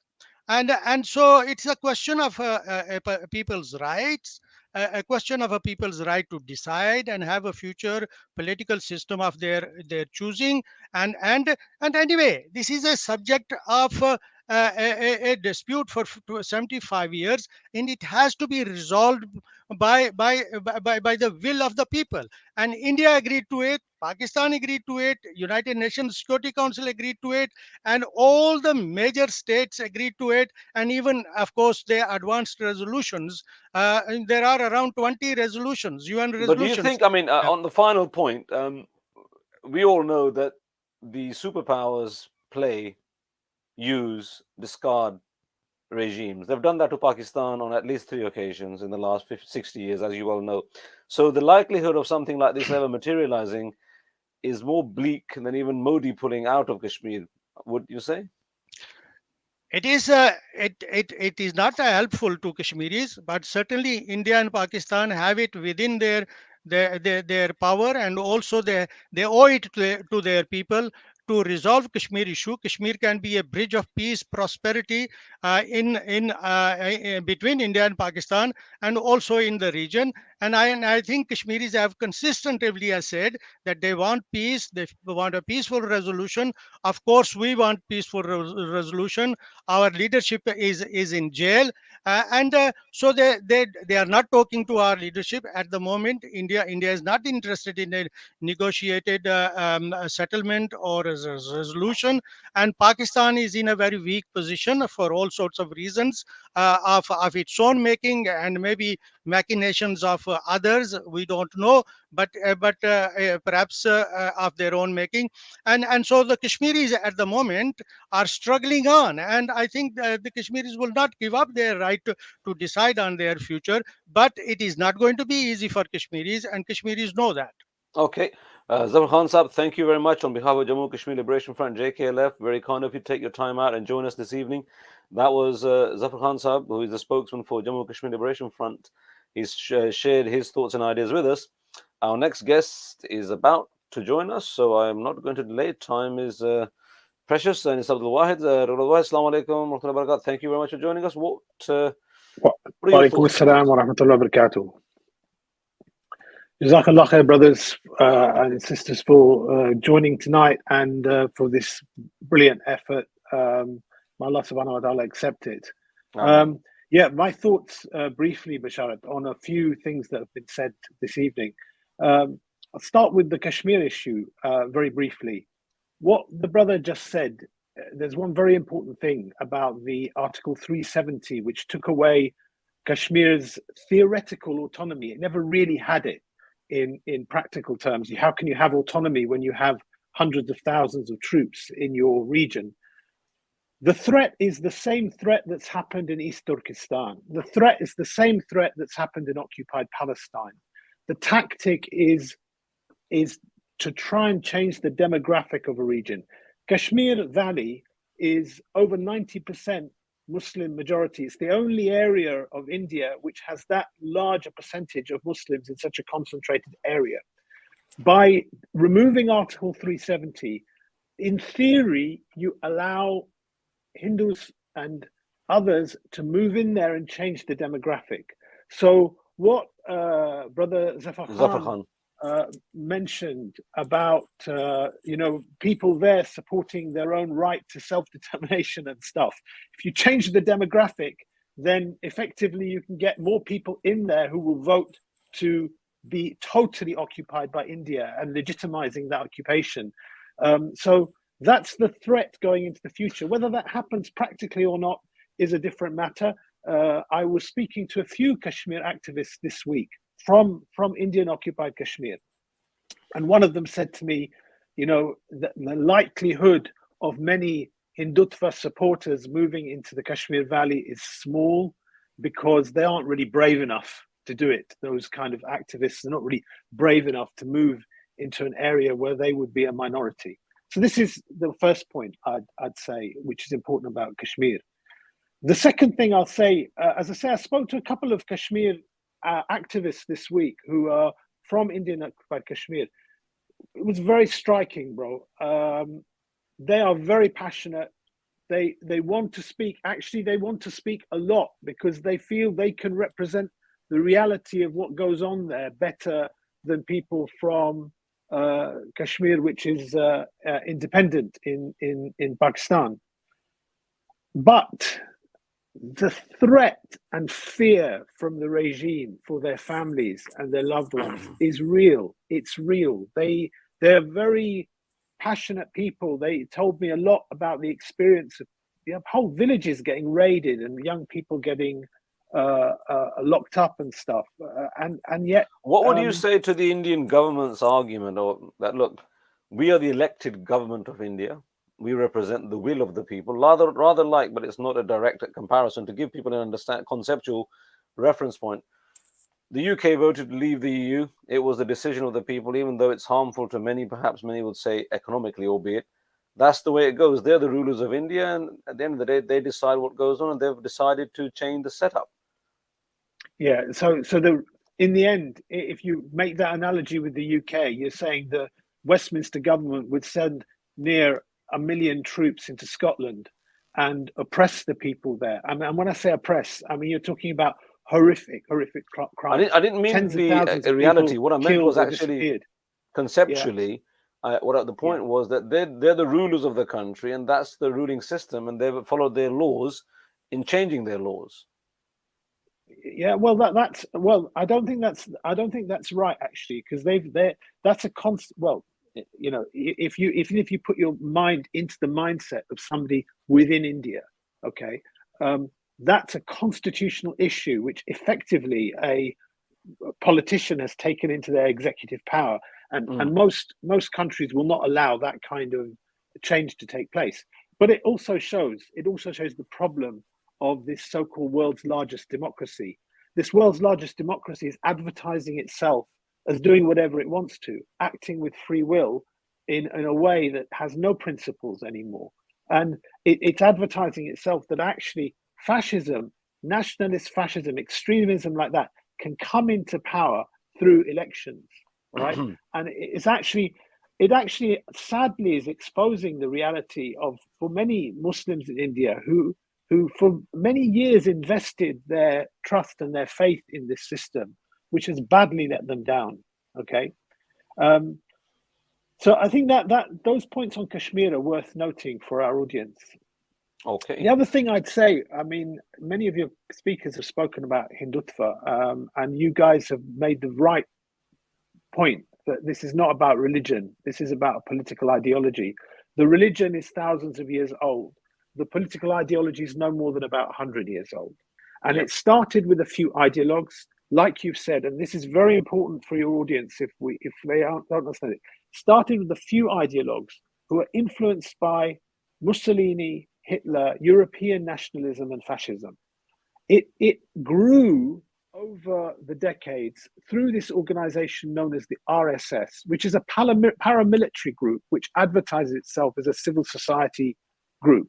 And it has got networks throughout the country now, filling people's minds with this hateful political ideology, all right? Nationalism is always ugly, always destructive. But this has now infiltrated many levels of society, so that the crimes that go on happening against Muslims and other minorities, the local authorities turn a blind eye because they're often networked like this with the RSS. And then what's happened after that is that the ideology has actually assumed political power through the BJP. So there are policies going on at a state level, particularly in places like UP and Karnataka, but also at the central level, like the Article 370 in Kashmir, which is further worsening the situation for minorities. We call them minorities, but truthfully, when you take all the Muslims, all the Christians, the Sikhs, the Jains, although Sikhs and Jains, according to the Hindutva ideology, are Indian religions, you ask people on the ground, we've had contributions on the program showing that actually, in truth, Sikhs, Jains, and Dalits, the ones who are not officially part of the caste structure, even though they might be Hindus, are oppressed en masse by this ideology.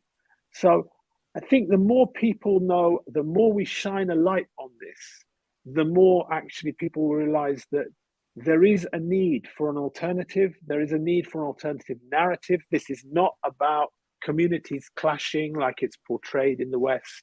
It's actually a very oppressive political idea, which is given cover by Western governments because of their own interests. What interests are they, in a nutshell, if you were to summarize? Okay, I would summarize two. I mean, if you take the two big countries that might interest people, if you take the US, it's geopolitical. They see India as a buffer against the rising power of China. If you take the UK, it's economical. From exiting the EU, Britain needs trade contracts with a country as big as India, with an economy as big as India. You saw a very good example here where the Home Secretary, Suella Braverman, she made one comment which was factually correct. She said that Indian visitors to the UK overstay their visas more than any other community. She was just, and she actually went on to say, I'm not saying they commit any crimes. I'm not saying that they're bad people, that just factually they overstay their visas in the UK. That led to a delay in trade negotiations with India. So what you're seeing is national interests trumping the rights and the dignity and the life and the blood and the honor of people in India. And unfortunately, that's also Muslim governments as well. You know, India, it relies on the Gulf states, Qatar, Saudi, UAE, Iran, for oil and gas. More than 50% of its oil and gas, and about 50% of its coal from Indonesia. It's a very fuel dependent country. It doesn't have its own fuel supplies. And therefore, the power that Muslim governments could have to actually influence change in India is very great, but they don't, which is a disgrace.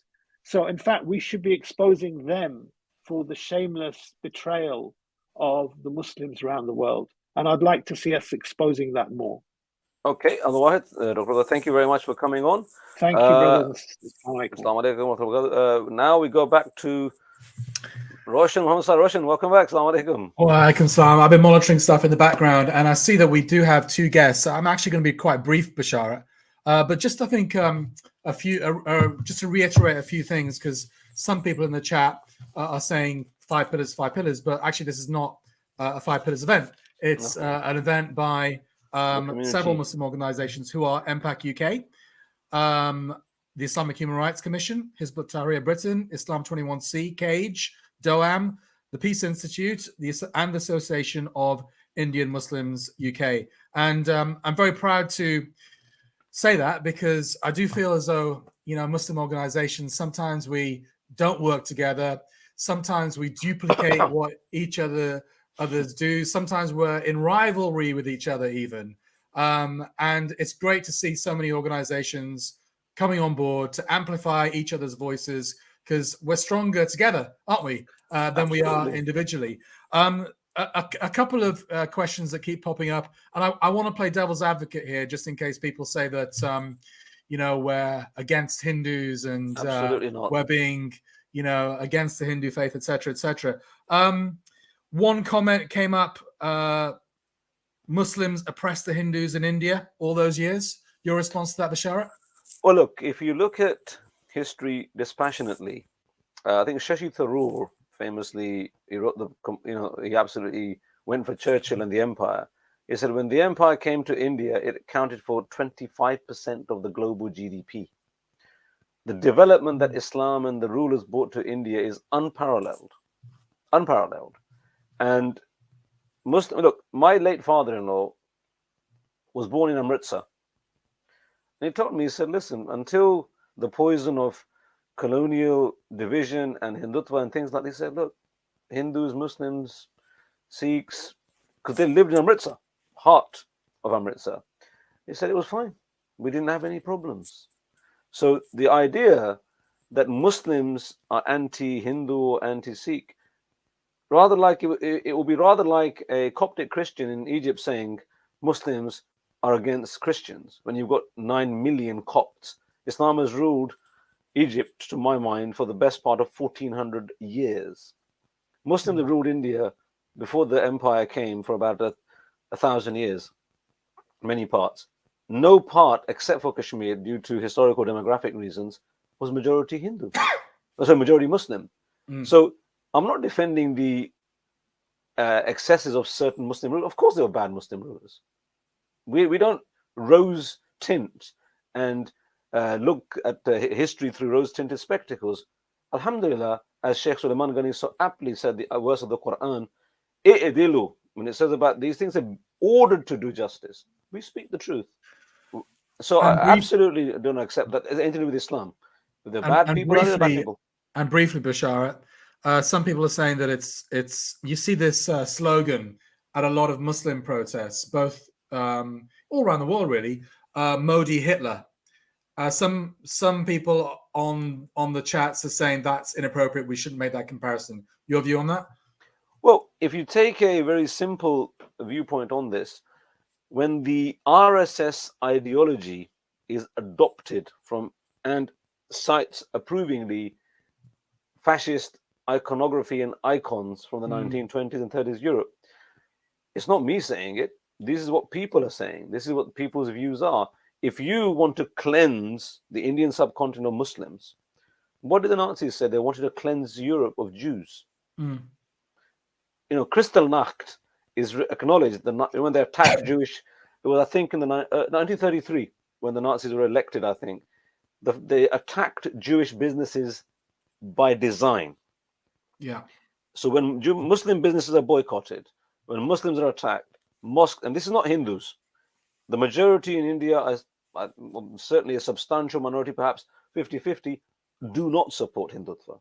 So one has to be very honest and frank about this. Yes, the BJP have won successive elections, so clearly they're getting a majority mandate. That doesn't necessarily mean it's the majority of the people.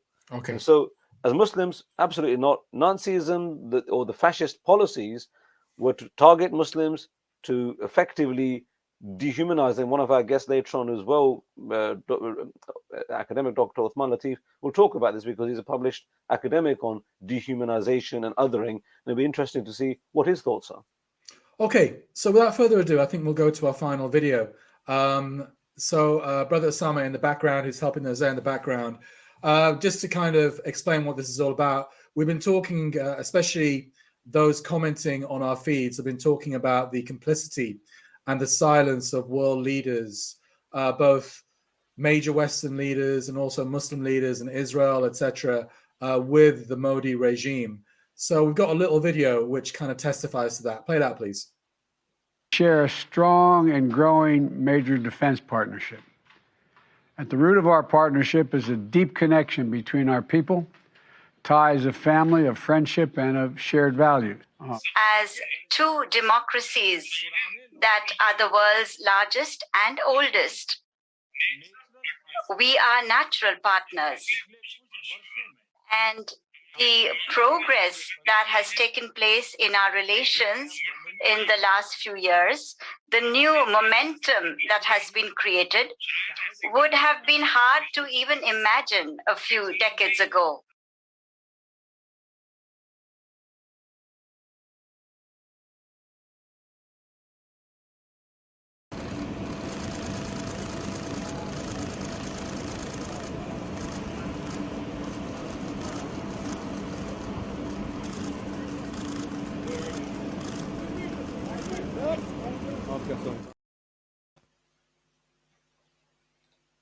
Assalamu alaikum wa rahmatullahi wa barakatuh. We're back with me, and we now move on to our next guest. Your mic is off, Kashif, and your camera is off also. Hello? I think we're having a slight technical problem there. Assalamu alaikum, Brother Masood Shah. Welcome to the live stream, and it's over to you. Wa alaikum assalam wa rahmatullahi wa barakatuh. Bismillah ar-Rahman ar-Rahim. Alhamdulillahi Rabbil Alameen. My salam and greeting to yourself and all brothers and sisters, and indeed others who are tuned in to watch this excellent program. It really is an honor to join all the other contributors, and it's a pleasure to be part of this very important, essential program. And the fact that it's been said by others that Muslim organizations have come together in recognition of the importance of this topic, I think it's very telling, and I hope and pray that we will be able to do more addressing issues like this in future. I want to deal with the issue of what is really behind the engine that drives this sort of promotion of hate, and how that plays essential role in creating the environment which Hindutva and RSS is involved in. We know, and it's been said by other contributors, that the whole Hindutva ideology was based on fascism. And but I want to go beyond that. The reality is that what does it make an individual or a community to commit act of atrocities which is unbelievably unhuman? We've seen this process happening in the history of man, and we saw after the fall of Andalusia, when Columbus went to United States, what they did to indigenous population over there. The arguments at that time that is this indigenous population, are they have they got soul or they haven't got soul? And then coming up with the idea that there are actually they are even below the standard of an animal because they don't have religion, and etc., etc. I don't want to go in deep into those arguments, but that was a beginning of creating an environment and justification and hatred which would lead to mass execution, mass destruction, and genocide. We saw afterward the same process played a role in the Crusades.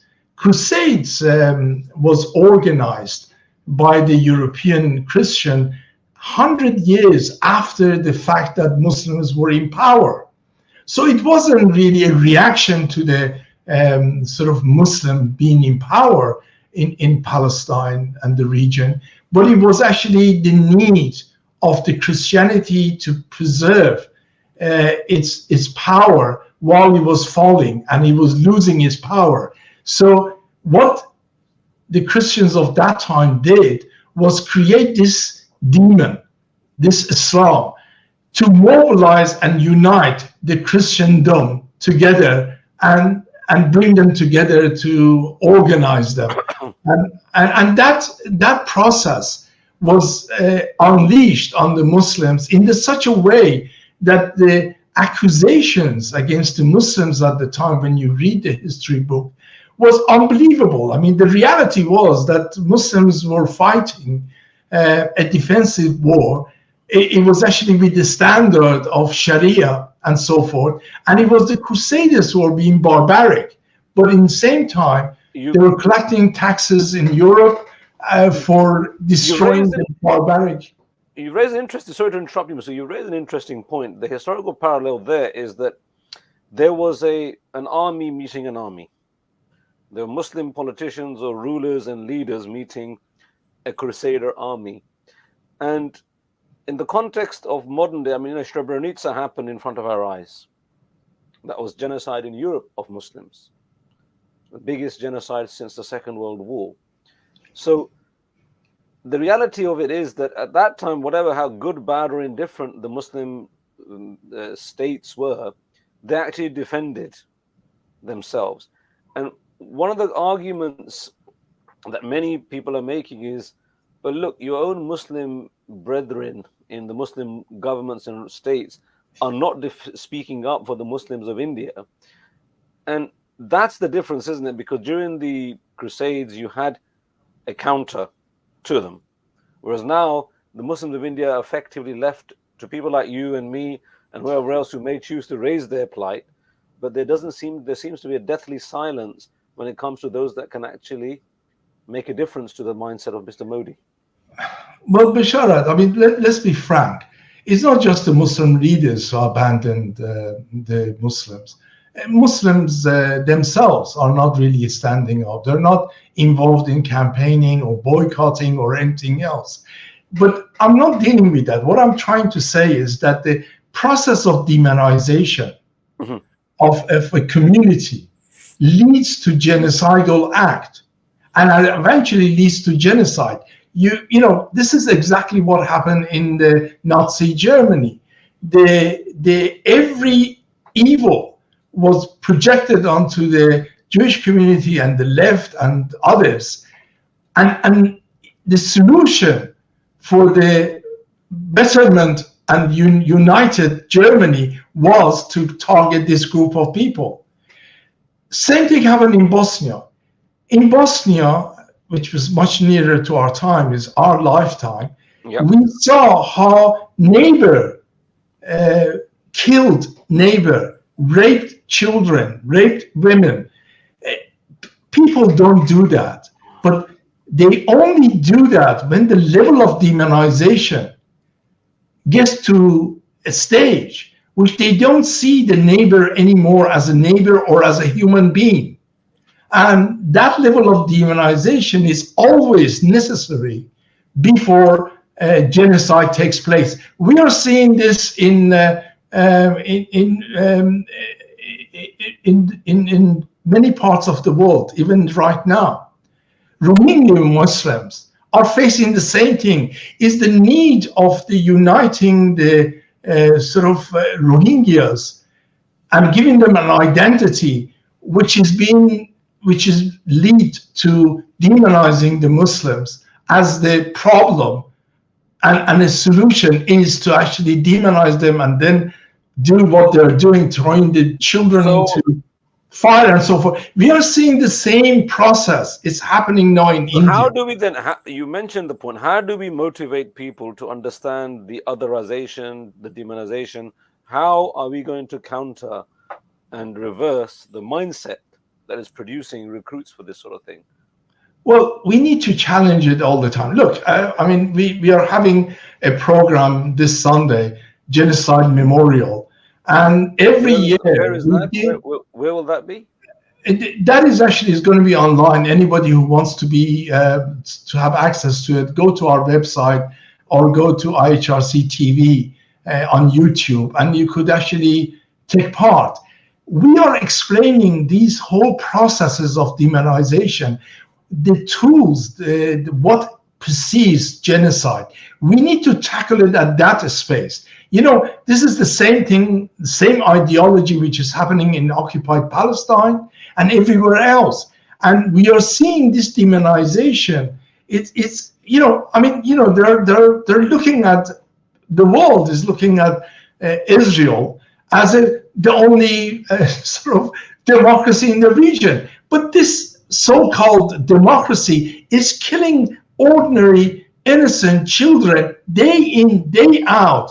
And nobody is being held accountable, because the process of demonization has come to the extent that they don't look at the Palestinian as equal human being to others in that region. That otherization is taking place even in Europe, in Britain. Muslims are not seen as an equal human being as others in Britain and anywhere else. You know, and I think this process, this ideology, this trend needs to be challenged by all of us.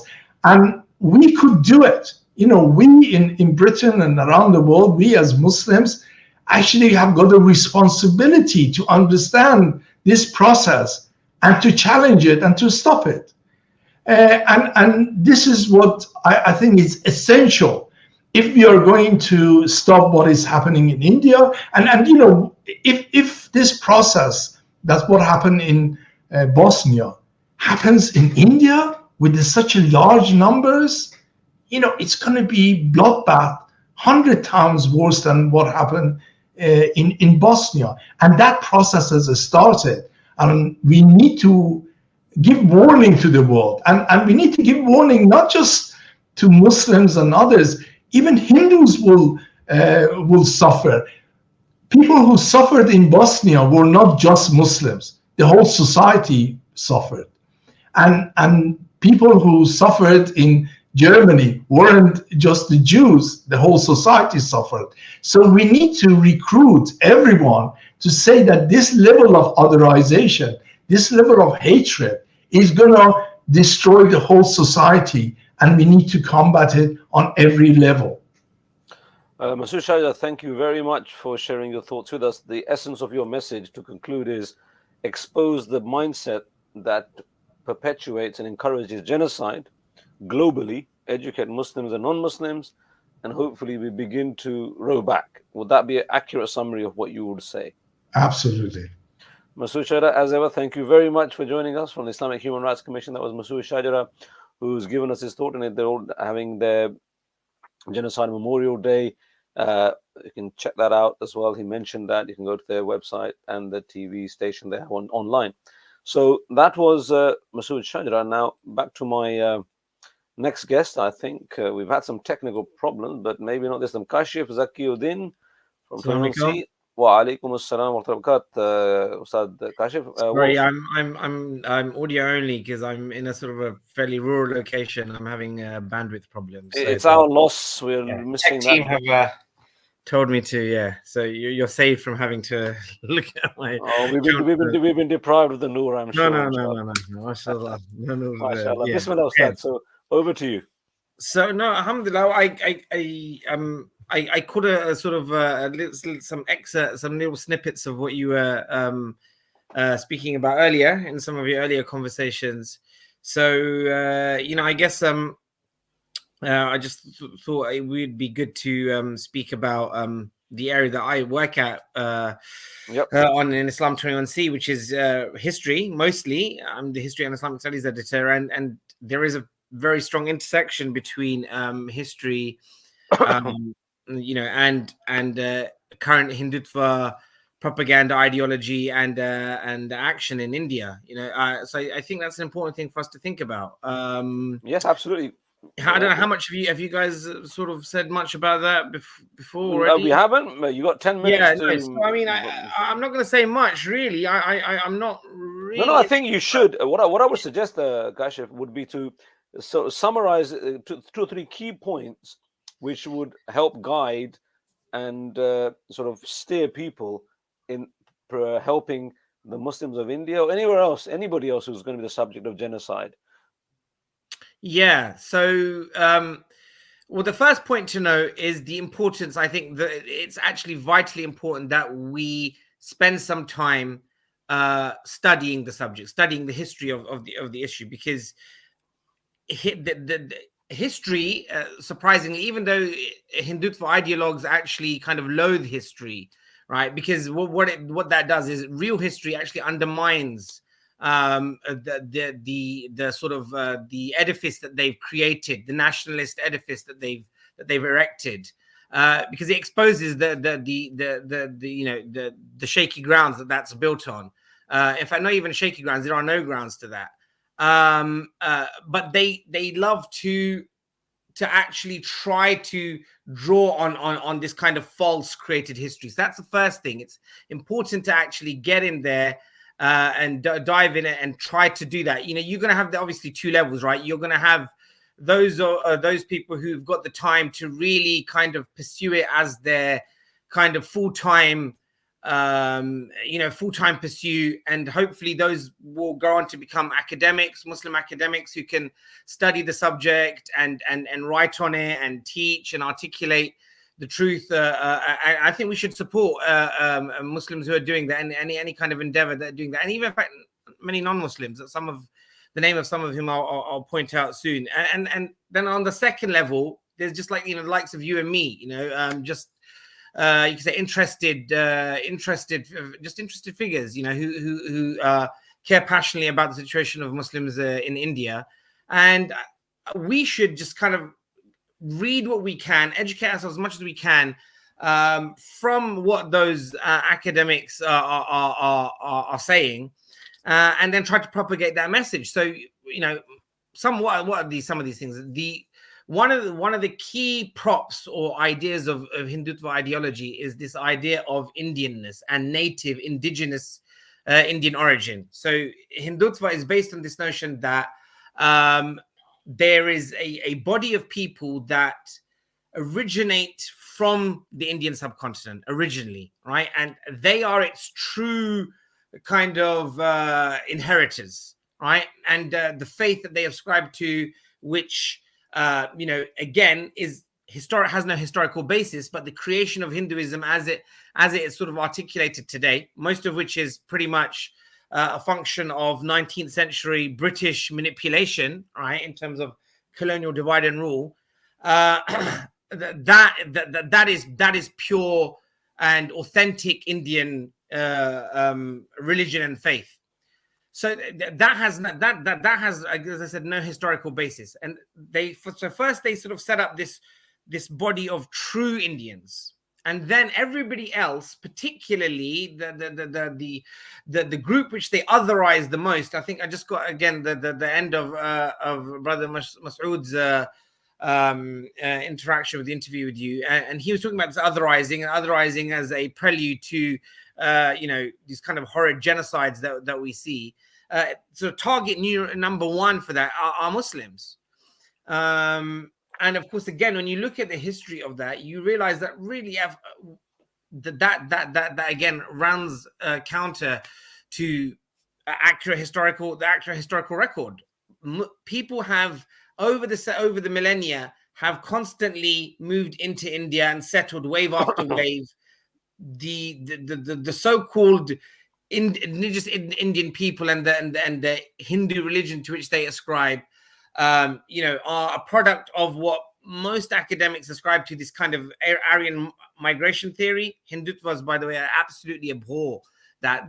It's not completely accepted that that's how, you know, the Vedic culture arose in India on the basis of these migrations from Central Asia. But that is kind of the way that most historians lean. And then after them, there were further migrations, some of whom happened to be Muslims, right? And those Muslims settled in India. They didn't sort of, you know, use India as just a colonial base to extract in the way that the British do later, right? They settled down and indigenize themselves. And I think I got a little. I think it might have been you actually speaking there. That, you know, during Muslim rule, India flourished, as I think you were pointing to. Shashi Tharoor mentioned in his book, and a number of other historians, and much of Indian culture, again counter to what Hindutva ideologues propound, flourished amazingly. You know, in terms of the art, architecture, cuisine, Indian textiles, all of these. Kashif, can I interrupt you? Forgive me. So in terms of drawing this together, history is a wonderful source of knowledge and thinking. But if you were to give me one striking point, so if I'm talking to a Muslim who's not aware, or a person who's puzzled between Hindutva and Hinduism, what would you say to them? Say, if I was to put you on Twitter mode in terms of speaking in 90 seconds, what would you say? I'd say that Hindutva ideology is not based on real historical fact, and that Muslims, history proves that Muslims are just as much part of India as any other group in India today. And we should basically be shouting from the rooftops and engaging everyone on this to correct effectively what you're saying is an insidious manipulation of history for a perverted political end. Yeah, absolutely. And my call actually is not really actually being a real expert, but just a student like you and others, is for everybody to get out there and do that, who cares passionately, is to study the subject, learn as much as they can, and and spread that message. Excellent. Kashif Zakiuddin, despite technical problems, we got there. Jazakallah for joining. That's Kashif Zakiuddin from Islam 21C. Thank you. Knowledge is power, and that's the essence of tyranny, that it seeks to subjugate people to ignorant narratives. As Orwell, his real name was Eric Arthur Blair, believe it or not, but George Orwell, as he said, it's newspeak, how you effectively convince people to hold perverse, even bizarre beliefs, believing them to be true. Now, this is a nice segue into my next guest. Dr. Usman Latif is a well-published academic, a da'i, somebody who needs no introduction. You all are well aware of him and his contributions, a dear friend also. Dr. Usman Latif, over to you in particular, if you can sort of summarize for the people who are watching and listening how genocide, the steps to genocide in a practical way, and how we as Muslims can seek to counter that, and non-Muslims also. Assalamu alaikum. Thank you for having me.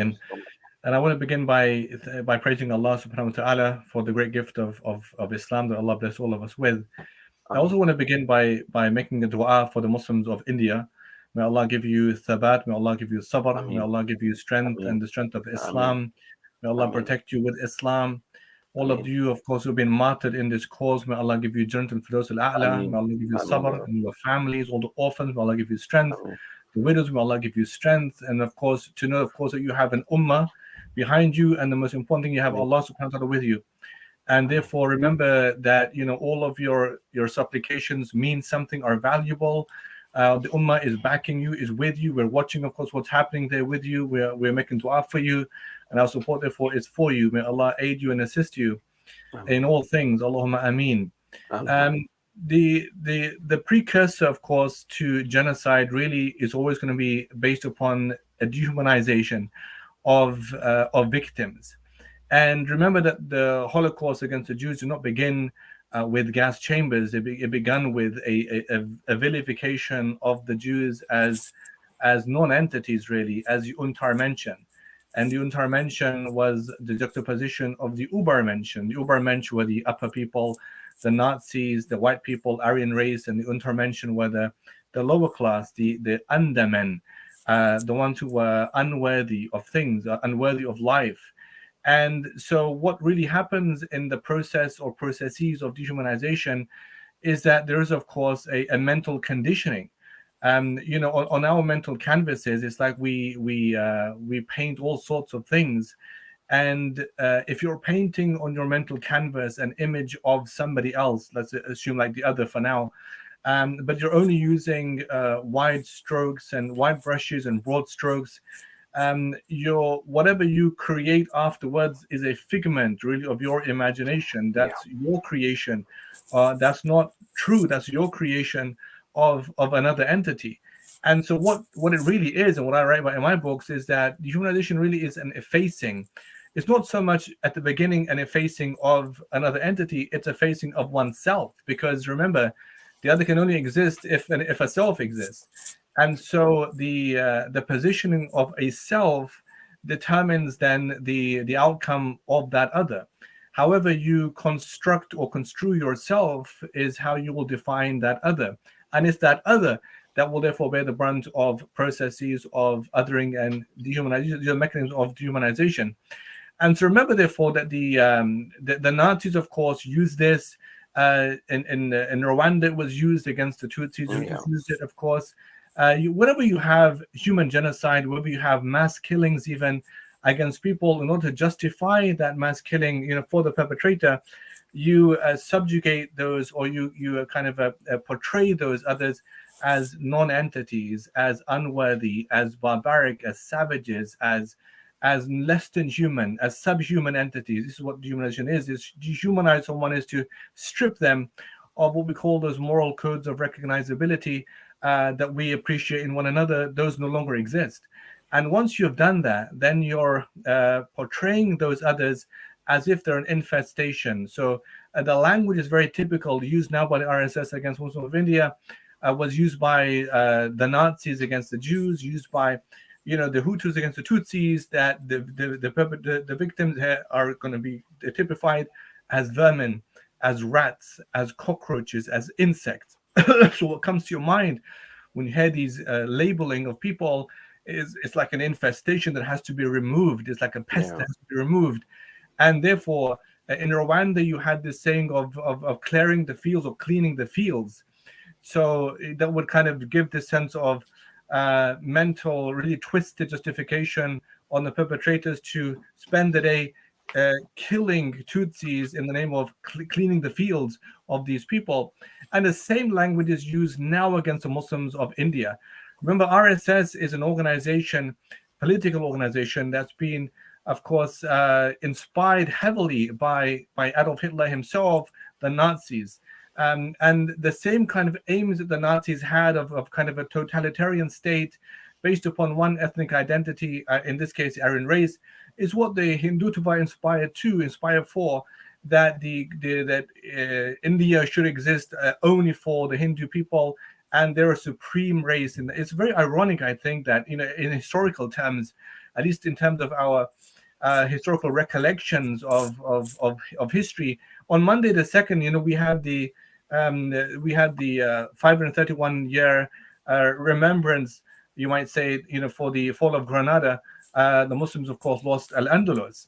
But it's interesting that if you look at the legacy of what remained, of course, of Al-Andalus, at least now in textbooks and history studies, we had this remarkable time of the convivency, of the coexistence between Muslims, Jews, and Christians. And that's something that Islamic Sharia, Islamic legal codes facilitate. The fact that you have people who can live together in peace, in harmony, not to be oppressed or brutalized, not to be victims of injustice. Now, of course, in India, the Muslims face all of the opposite. So where you had this convivencial model, not only in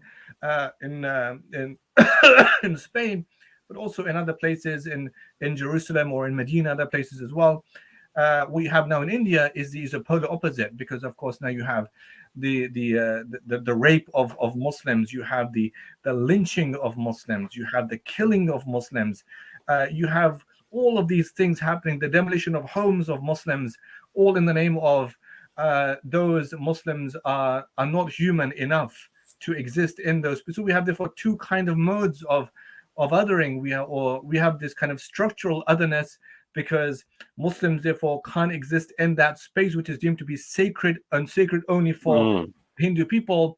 And you have other layers of othering as well that lead to dehumanization. And so therefore, these of course all are a travesty for us as Muslims, as human beings. We're witnessing something. And these of course all have the hallmarks of a human genocide against an innocent people.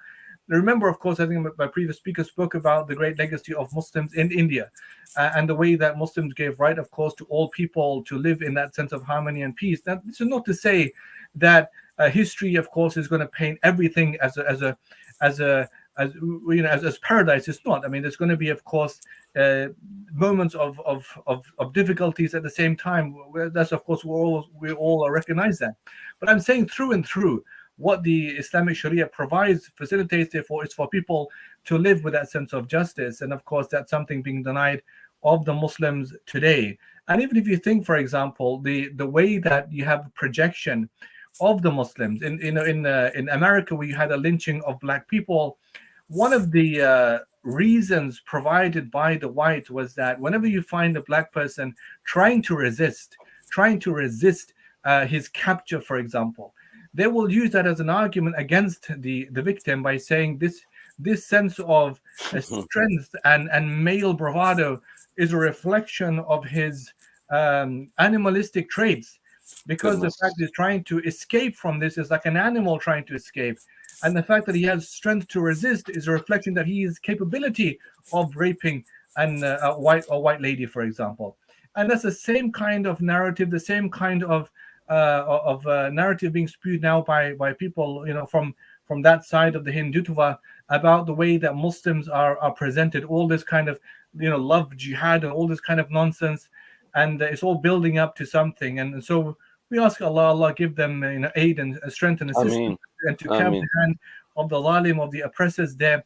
And remember, this is one of the rotten seeds of what nationalism is, because it's a pseudo creation or creation of a pseudo state.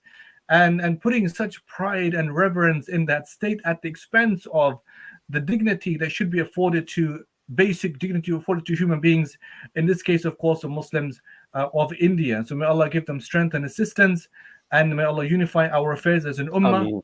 And may Ameen. Allah, curb the wills and the intentions of the zalim, of the oppressor, and may Allah, guide all of us. Allahumma ameen. Allahumma ameen. Jazakallah has this one last question for you in a minute or two, because a lot of people are watching, and mashallah, you're very well read on the whole ingredients, the recipe that is put together. It just changes in terms of the flavor. But you mentioned the Hutu Tutsi, you mentioned the slave trade and the segregation in America.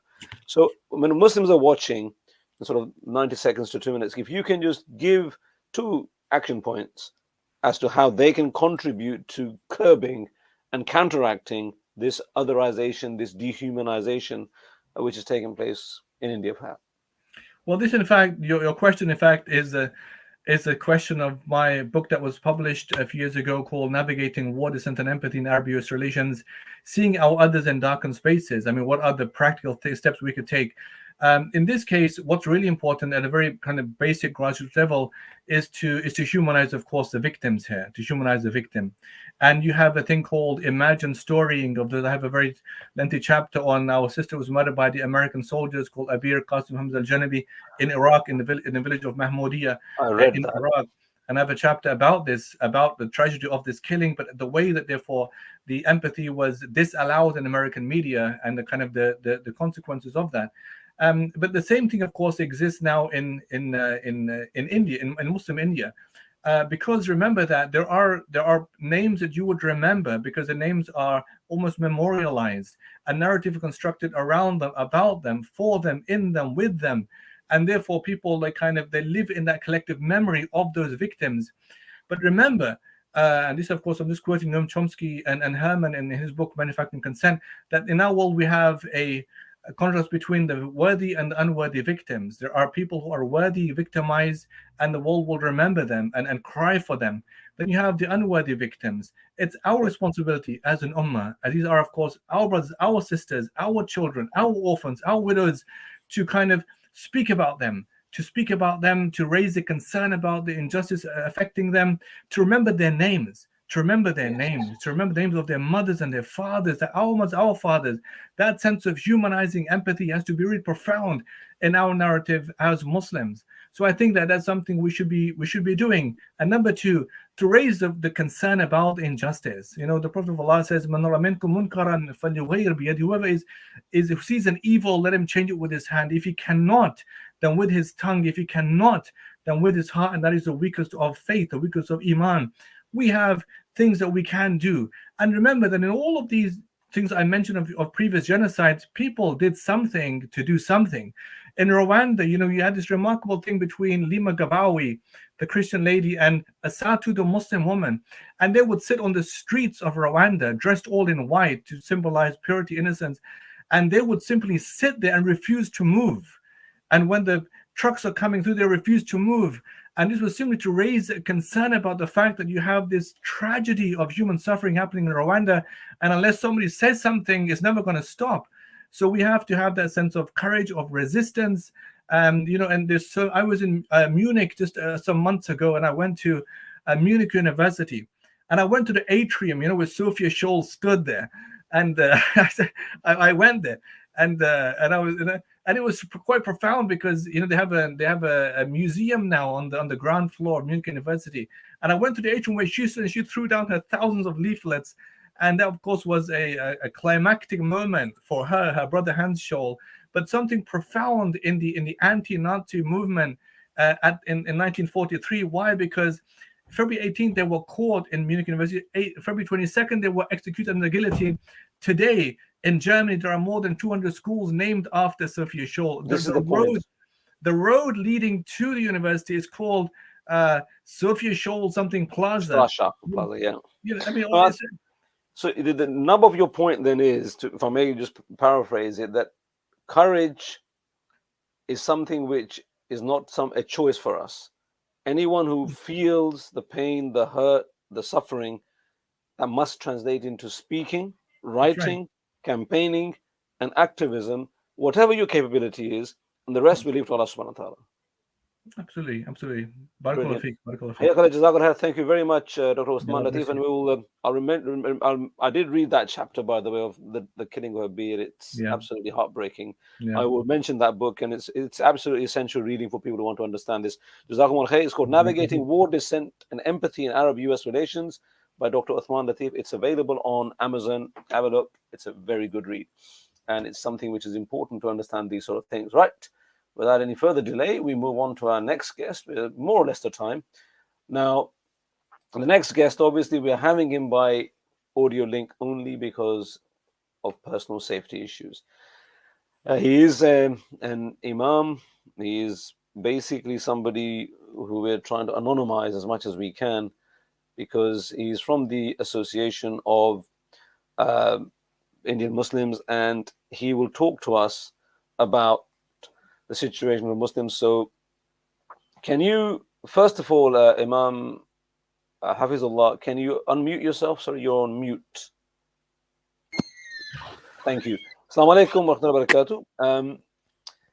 The first question I would have for you is, just give us in a few minutes the typical day in India now for Muslims when they're dealing with Hindutva, in areas where Hindutva is active, in aspects of their life where Hindutva has an influence. Assalamu alaikum wa rahmatullahi wa barakatuh. Alaikum assalam wa barakatuh. Alhamdulillah, alhamdulillah, al-wahid al-qahar, was-salatu was-salamu ala nabiy al-Mustafa al-Mukhtar. Jazakallah khair, my brother, for this opportunity. If you talk about Hindutva, there are many incidents happen. I don't want to discuss the incident because everybody discuss as the best level, alhamdulillah, as the best of ability. We need to understand about Hindutva actually. Hindutva is an ideology, and they have been working since last 70 years in India, regardless of political party who is in power. They came by social engineering. They try to create a public opinion in all levels of life, education system, colleges, and schools, in police department, judiciary system, everywhere. So from as a Hindu, well accepted these false narrative spread by Hindutva, like Muslims are trouble. If you want to progress, we need to get rid of Muslims from India. Hindus are in trouble because of Muslims. So this false narrative, when set up, when this false narrative set, then you can do whatever you want. So what happened? Judiciary always assume they were criminals. So if you talk about day-to-day, incident, a incident, like many incidents happen. Before me, there were mashallah scholars, the intellectual. They have given so many examples. So let's discuss what is the solution. What should be the way forward? So what do you see? What would you like individuals to do, one, in a couple of minutes? And what would you like Muslim lands or Muslim societies and states to do, secondly? Yeah, Muslims as an individual, we have to work in the UK with all of the communities. And in Muslim lands, we have to build a narrative, and we have to tell them we are an ummah. We should unite, and as Rasulullah said, we are one ummah. We are one body.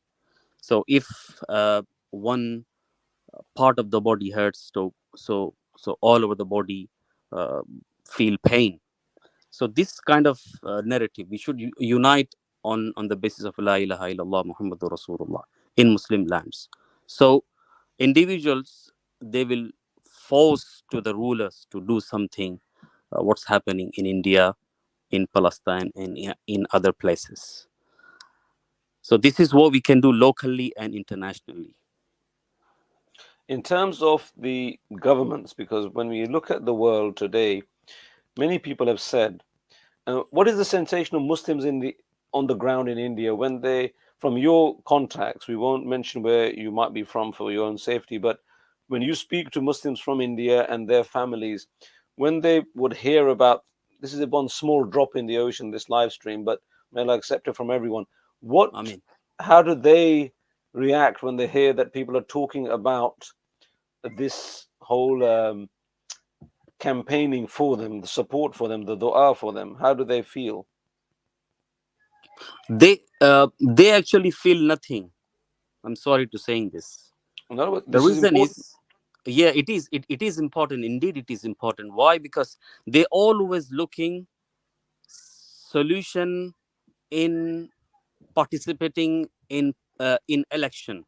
Okay. This is what they are thinking. What they are thinking that in 2024 the election will be coming, and we definitely elect another party. This is what they see as a solution, which is actually pathetic thinking of Indian Muslim. They should come out from these superficial thinking.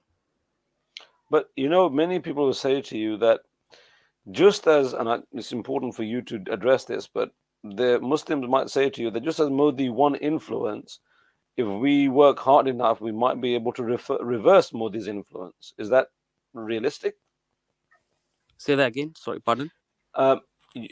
Those Muslims that have this idea, yeah, they're probably thinking that hopefully they can influence and reverse what Modi has achieved through elections. Do you think that's a fair comment on their behalf?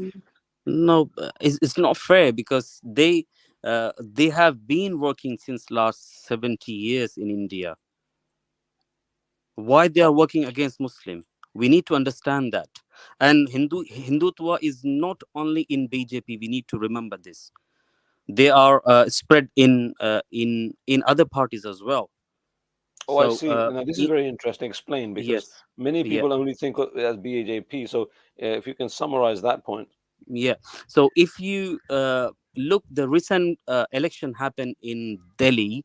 The all Muslim used to think about AAP party was that the is secular the party. Aam Aadmi Yes, party, Aam Aadmi party. Yeah, they were the most secular party. But what happened once he won the election? He exposed, actually. He said, "I'm the most Hindu.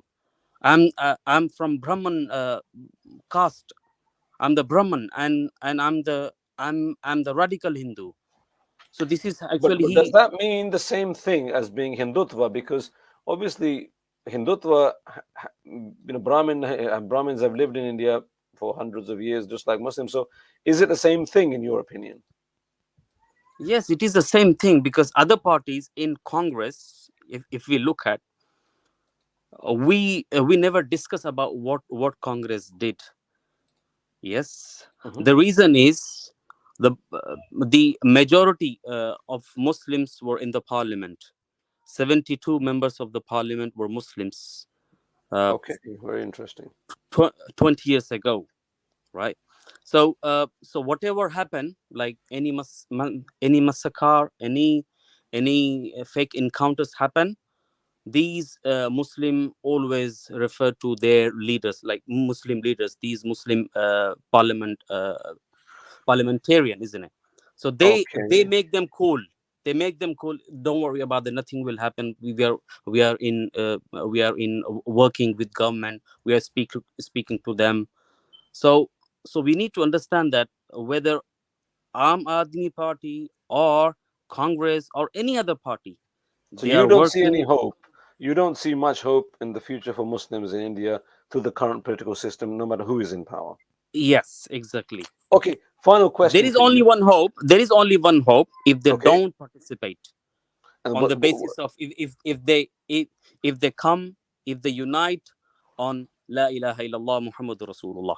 And what does that mean practically then? By not doing that, how would that stop the Hindutva?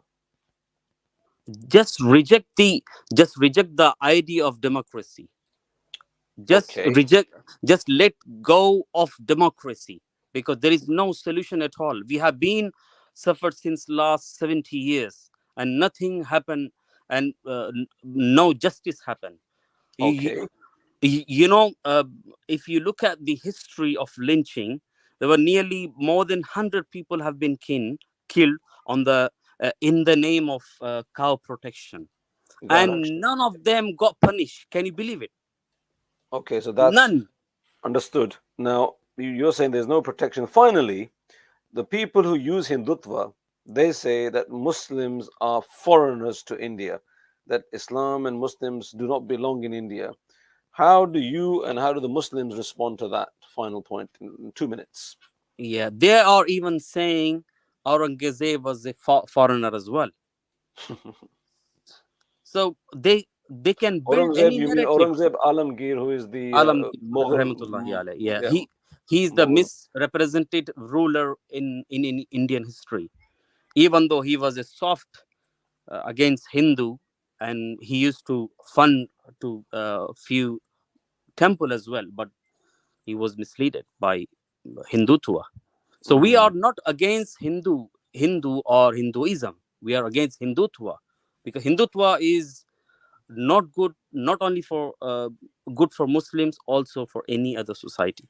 So you're saying it's a bad, it's going to be damaging to Hindus and Muslims and others, not others only. As well. Right. Imam Hafizullah, thank you very much for joining us. May Allah make the situation easy for Muslims and non-Muslims who are suffering in India and elsewhere. That's somebody whose identity we have had to anonymize, and we couldn't share his photo for his own safety because he fears the repercussions if things are linked back to him in India. Now, we're going to move on to our final guest, because we have not had, actually we are running more or less of time. So the final guest we have is Mazhar Khan. Mazhar Khan, assalamu alaikum. Wa alaikum salam wa rahmatullahi wa barakatuh. It's all yours, far away. What are your thoughts and ideas for those who've been watching this live stream? Alhamdulillah, alhamdulillahi rabbil alameen, wassalatu wassalam ala Sayyidina Muhammad. Alhamdulillah, you know, a lot of people have said a lot of good things. People have taken their time and efforts to try and help the Muslims in India and raise an awareness of what's going on, because it's a very important issue. But I think one thing, maybe the elephant in the room, if you want to say that, is the global silence at what's going on. So, I mean, it's clear as day about the oppression against the minorities, of which the Muslims is the largest demographic in India, at the hands of the Hindutva thugs. Lynchings, burnings, house demolition, rape, all sorts of things. And it's just happening daily. All you need to do is go on Google, go on the news, type in a few search words about Hindutva India, and you will see that this is a daily occurrence. But what is astounding is the global silence. So where are the superpowers? Where are the Muslim countries? Where are all the nations? Why is there no response to this? And this is an issue that Muslims really need to get a grasp of and understand why this is the case. And it's not something new. We have issues and atrocities and calamities that befall this ummah repeatedly, regularly, and we respond to it.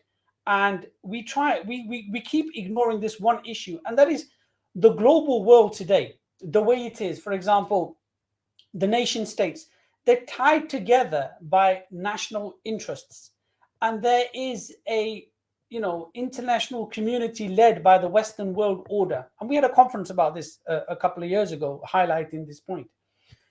And this division of the Muslim world into nation states, and each nation being concerned about its own national interest, this is a handicap for the Muslim Ummah. And this is what causes an inaction on part of not just the Muslim world, but also the non-Muslim world, which claims, all sorts of values. I mean, we just saw in the Qatar World Cup, the hoo-ha they created about human rights, gay rights, women rights, dogs' rights, animals' rights, parrot rights, every single right. They went on and on and on about it, till even their own people got sick and tired of it. So they claim values, but where are these values when human beings are being slaughtered in broad daylight? You know, when children are being slaughtered, when houses are being demolished. And the reason for this is because each country, whether it's Muslim or non-Muslims, is only concerned about its own national interest. So, for example, America is silent because India plays a very important role for her global geopolitical agenda in that region. So India can do no wrong. India, very much like the Zionist state which has occupied Palestine, can do no wrong in the eyes of America because it also does a job for the Americans.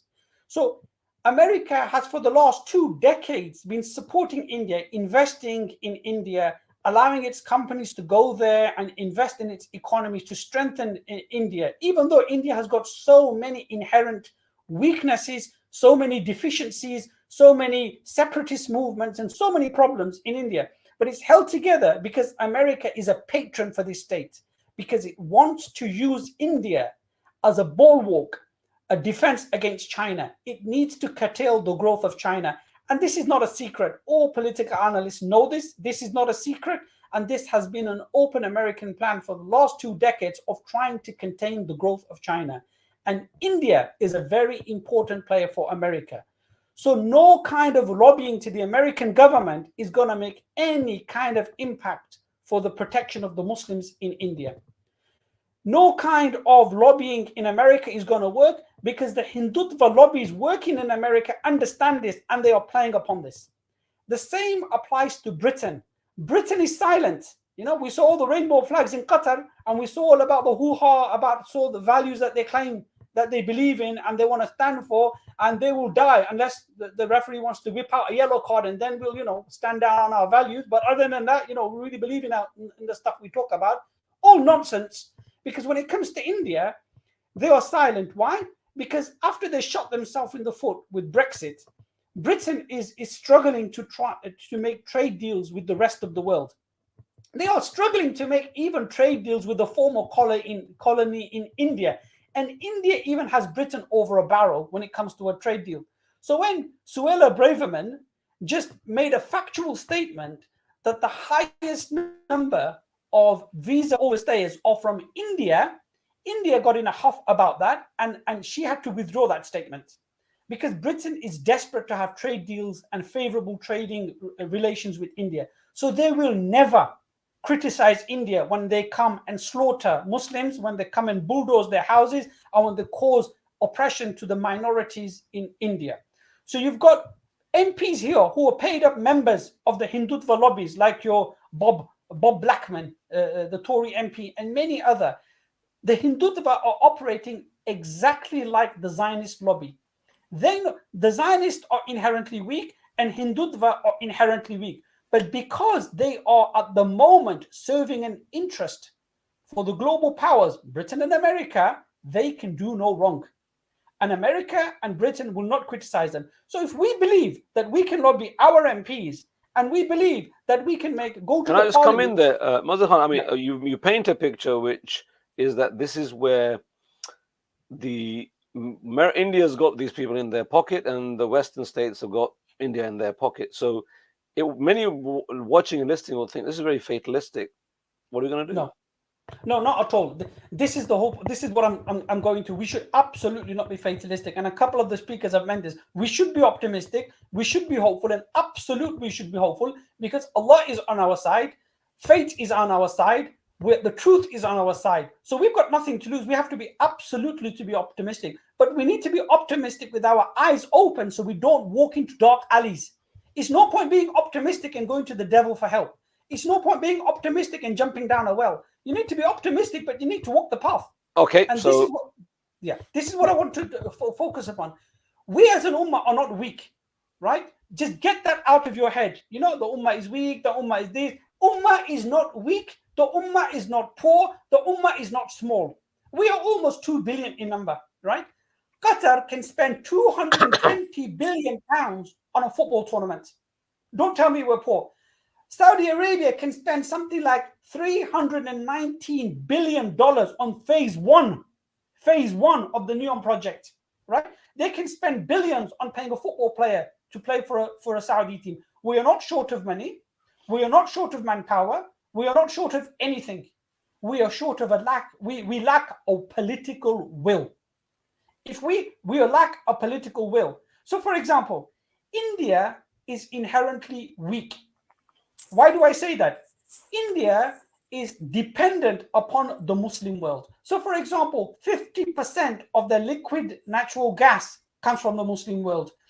Over 50% of the coal imported into India comes from the Muslim world.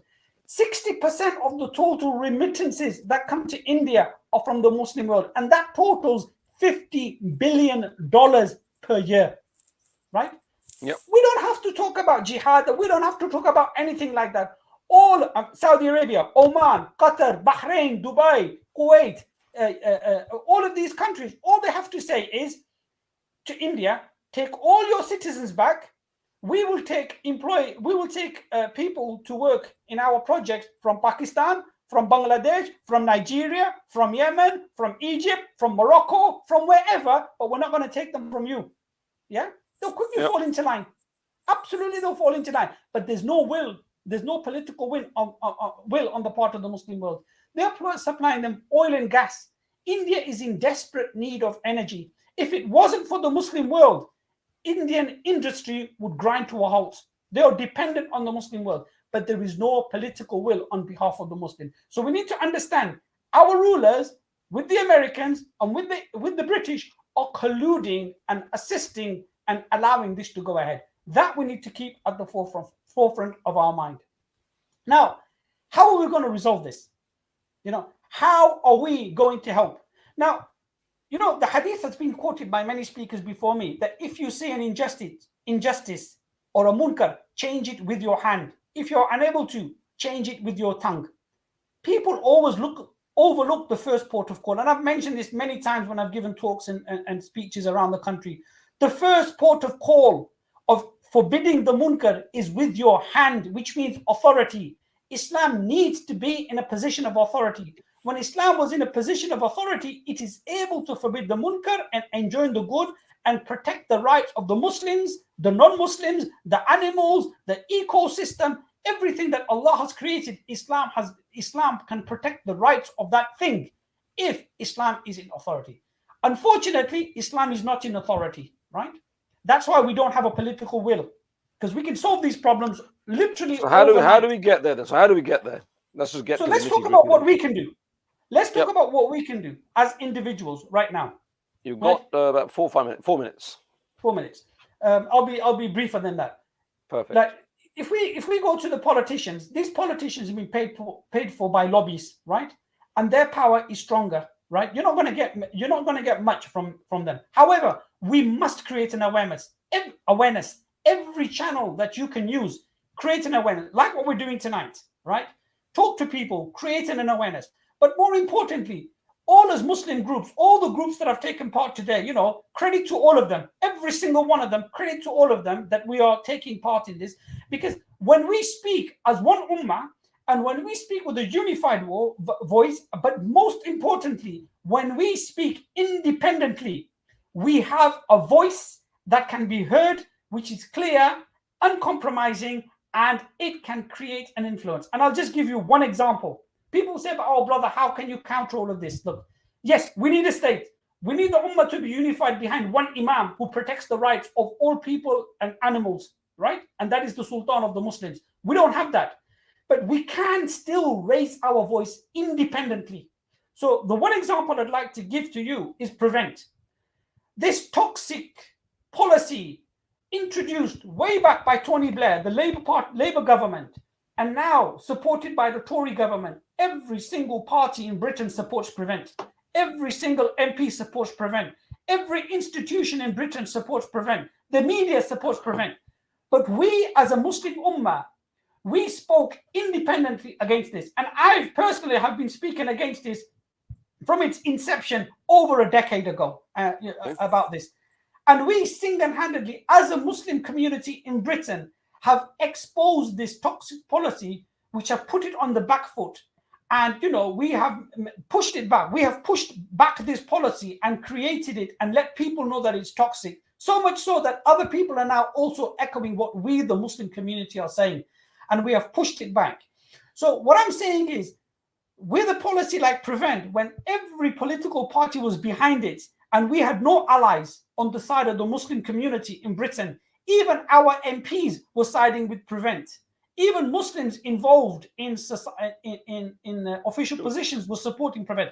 But because we, as a Muslim community, spoke independently, without our strings being pulled, and speaking courageously on this issue of Prevent, we were able to make an impact and let the other journalists and other people see it, so then other people pick this up and we create a momentum against this toxic, racist, Islamophobic policy.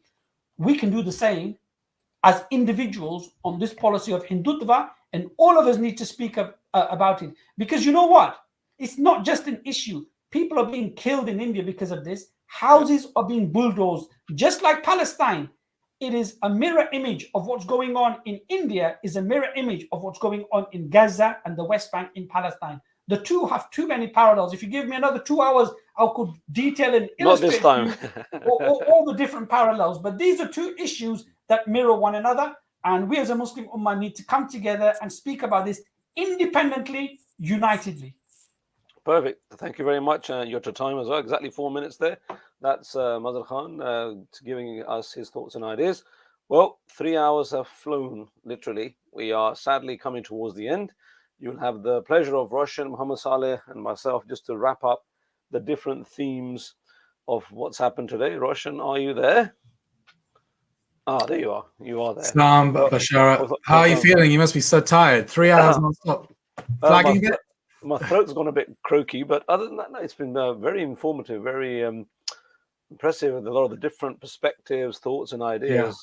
Mashallah, and your videos are very to the point. They spelt out and sort of showed what's been going on in the last few years. In particular, I learned loads myself. I mean, I must admit, Islam in India is not my strongest point. Of course, I'm just like the layman in terms of my knowledge about the Hindutva in India. So I learned loads from today's feed. And I just thought it was an amazing effort by so many different Muslim organizations. I should probably give a shout out to Brother Abdul Wahid, whose idea this was, and who ultimately has initiated this and pushed this for the last few weeks. And we've kind of just taken his lead. And yeah, just an amazing effort. It just shows what we can do if we collaborate with each other. And I was thinking personally about, my personal contribution to this. And I think we all have to think in those terms. How can we take this forward as individuals, as organizations? And I think this has renewed my commitment from Five Pillars' point of view to actually hire a correspondent in India, that we can, I think that's one practical thing that we can do, because ultimately this is potentially even more dangerous than Zionism, isn't it? Because you got 1.5 billion people, or however many in India. You got nuclear weapons. 250 million. Yeah, exactly. So Muslims, potentially, this literally could lead to a Holocaust of 20th century proportions. And I think we can't wait till they get the pitchforks out. I mean, they've already got the pitchforks out, but we can't wait till that happens. Well, we can't wait until the extermination camps or the concentration camps. So exactly. Nazism in the 30s created the groundwork.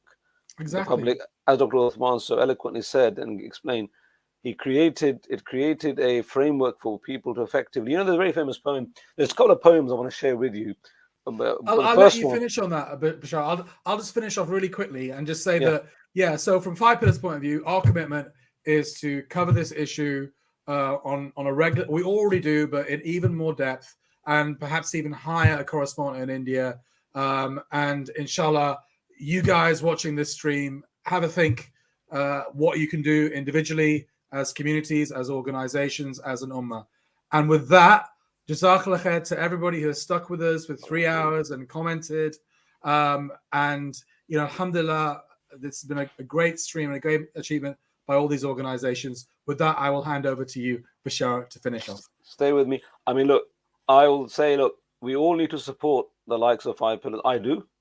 I don't say it because I want Russian to know, but look, at the end of the day, this couldn't happen if Roshan and Dilly didn't set this up all those years ago.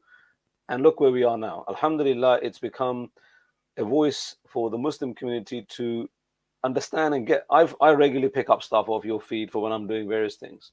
And alhamdulillah, you don't know that, but I'm telling you now, and you get a lot of reward for that, because it takes initiatives. We are all busy.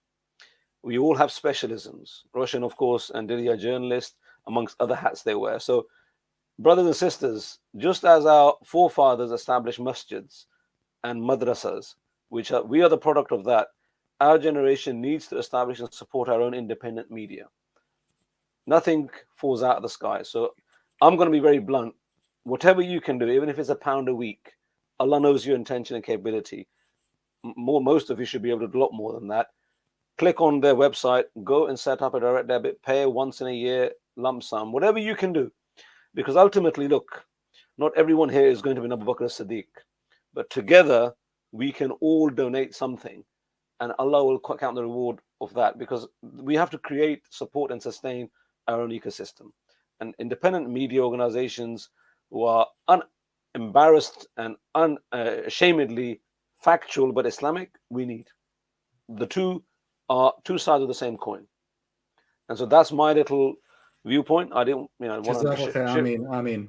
Now I'm going to leave it, because we've spoken about India, and there's a poem I want to share with you. And while I'm reading it, I want you to think who might have written it, and I'll tell you at the end. It's in Urdu, and I'll translate it as well. The poet says, he's talking about the Quran. Amal ki kitab thi, dua ki kitab bana diya. It was a book for actions, practical actions. You have turned it into a book of supplication or prayer alone. Samjhne ki kitab thi, padhne ki kitab bana diya. It was a book to read, to understand, to reflect upon, and to act upon. You have made it into a mere book to read without understanding. Zindaon ka dastur tha, murdaon ka manshur bana diya. It was a code, a constitution for life, for the living, for humanity. You have turned it into a manifesto for the dead. You read it for your dead only. Jo ilm ki kitab thi, usse la ilmon ke haath thama diya. That which was a book of knowledge, high-level learning, you have handed it to those, by and large, who are not capable of understanding it. Tashkir kainat ka dars dene aayi thi, sirf madrason ka nisab bana diya. It came to give knowledge of creation, Islam, to all of humanity. You've abandoned it to the curriculum of religious institutions. You effectively secularized your book. Murda qaumo ko zinda karne aayi thi, murdon ko bakshwane pe laga diya. It came to give life to the dead nations. You have used it for the mercy for the dead. O Muslimano, tumne kya kiya? O Muslims, what have you done? This poem was written by a former president of India, believe it or not. His name is Dr. Pandit Sharma Dayal. This is a Muslim, not a Muslim, he's a non-Muslim who understands the power of Islam, how Islam impacted and affected the world, the transformative power of Islam. And as Muslims, we shouldn't be embarrassed about this, alhamdulillah. We should be proud of it. And this is a learned non-Muslim. He was of the Hindu faith. He was a learned, well-read man, and he wrote this poem in Urdu. He was even fluent native speaker Urdu. So with that, what we say is this. As Muslims, we have an obligation to speak the truth, be it, as Imam Sulaiman Ghani said, against Muslim or non-Muslim. In this case, Hindutva is an existential threat in the long term for Muslims in India. Those Muslims number 220 million plus. Allah subhanahu wa ta'ala will ask and account every one of us for what we do. And I will finish with what I started the first poem, if you missed it, because again, it's a very beautiful reminder. Ibkil yawma buqa an-nisa'i ala mulkin lam takhfadhu hifz al-rijali. This was what the mother of the last Muslim ruler of Andalus said to her son. Cry like a woman because you failed to defend your land like a man. We all have tears when we see those poor people being beaten to death, being humiliated, being oppressed. Those tears should drive our hearts and actions. to actually speak the truth, to support each other, and to unite as Muslims as we have done today. And I will conclude with a short dua, inshallah, which we are all familiar with, and that after that we finish. Bismillah, salatu wassalamu ala rasulillah. Allahumma ayyid al-Islam wal Muslimin. Allahumma ayyid al-Islam wal Muslimin. Allahumma ayyid al-Islam wal Muslimin. Allahumma ansur man nasra dina Muhammadin sallallahu alayhi wasallam. Waj'alna minhum. Wakhzul man hazla dina Muhammadin sallallahu alayhi wasallam. Wa la taj'alna minhum. Allahumma arina al-haqqa haqqan warzuqna ittiba'ah. Wa arina al-batila batilan warzuqna ijtinabah. Allahumma thabbitna ala al-Islam. Allahumma nawwir qulubana bi nur al-iman, bi nur al-Quran, bi nur al-Islam. Ya Rabbal Alameen, liberate all of the oppressed wherever they are. Deliver your justice through your deen, through your servants, through your slaves who are watching this program and elsewhere. We pray to you because you are the one who can, by saying kun fayakun, make our situation easy for us. Make us worthy of those who follow the sunnah of your beloved Habib al-Mustafa Muhammad sallallahu alayhi wasallam, his companions, the male and female companions, and all of the right Muslims. And inshallah, we pray to you to forgive our shortcomings, forgive our sins. Wherever somebody is oppressed, deliver them of oppression. Wherever there are people who are unwell, grant them shifa. Wherever there are people who are oppressed, deliver them from oppression. Wherever people are locked up in prisons, free them. Wherever people are misguided, guide them. Wherever people have passed away, forgive them. Ameen ya Rabbal Alameen. Wa jazakumullah khair for watching. Assalamu alaikum wa rahmatullahi ta'ala wa barakatuhu. Ameen ya Rabbal Alameen.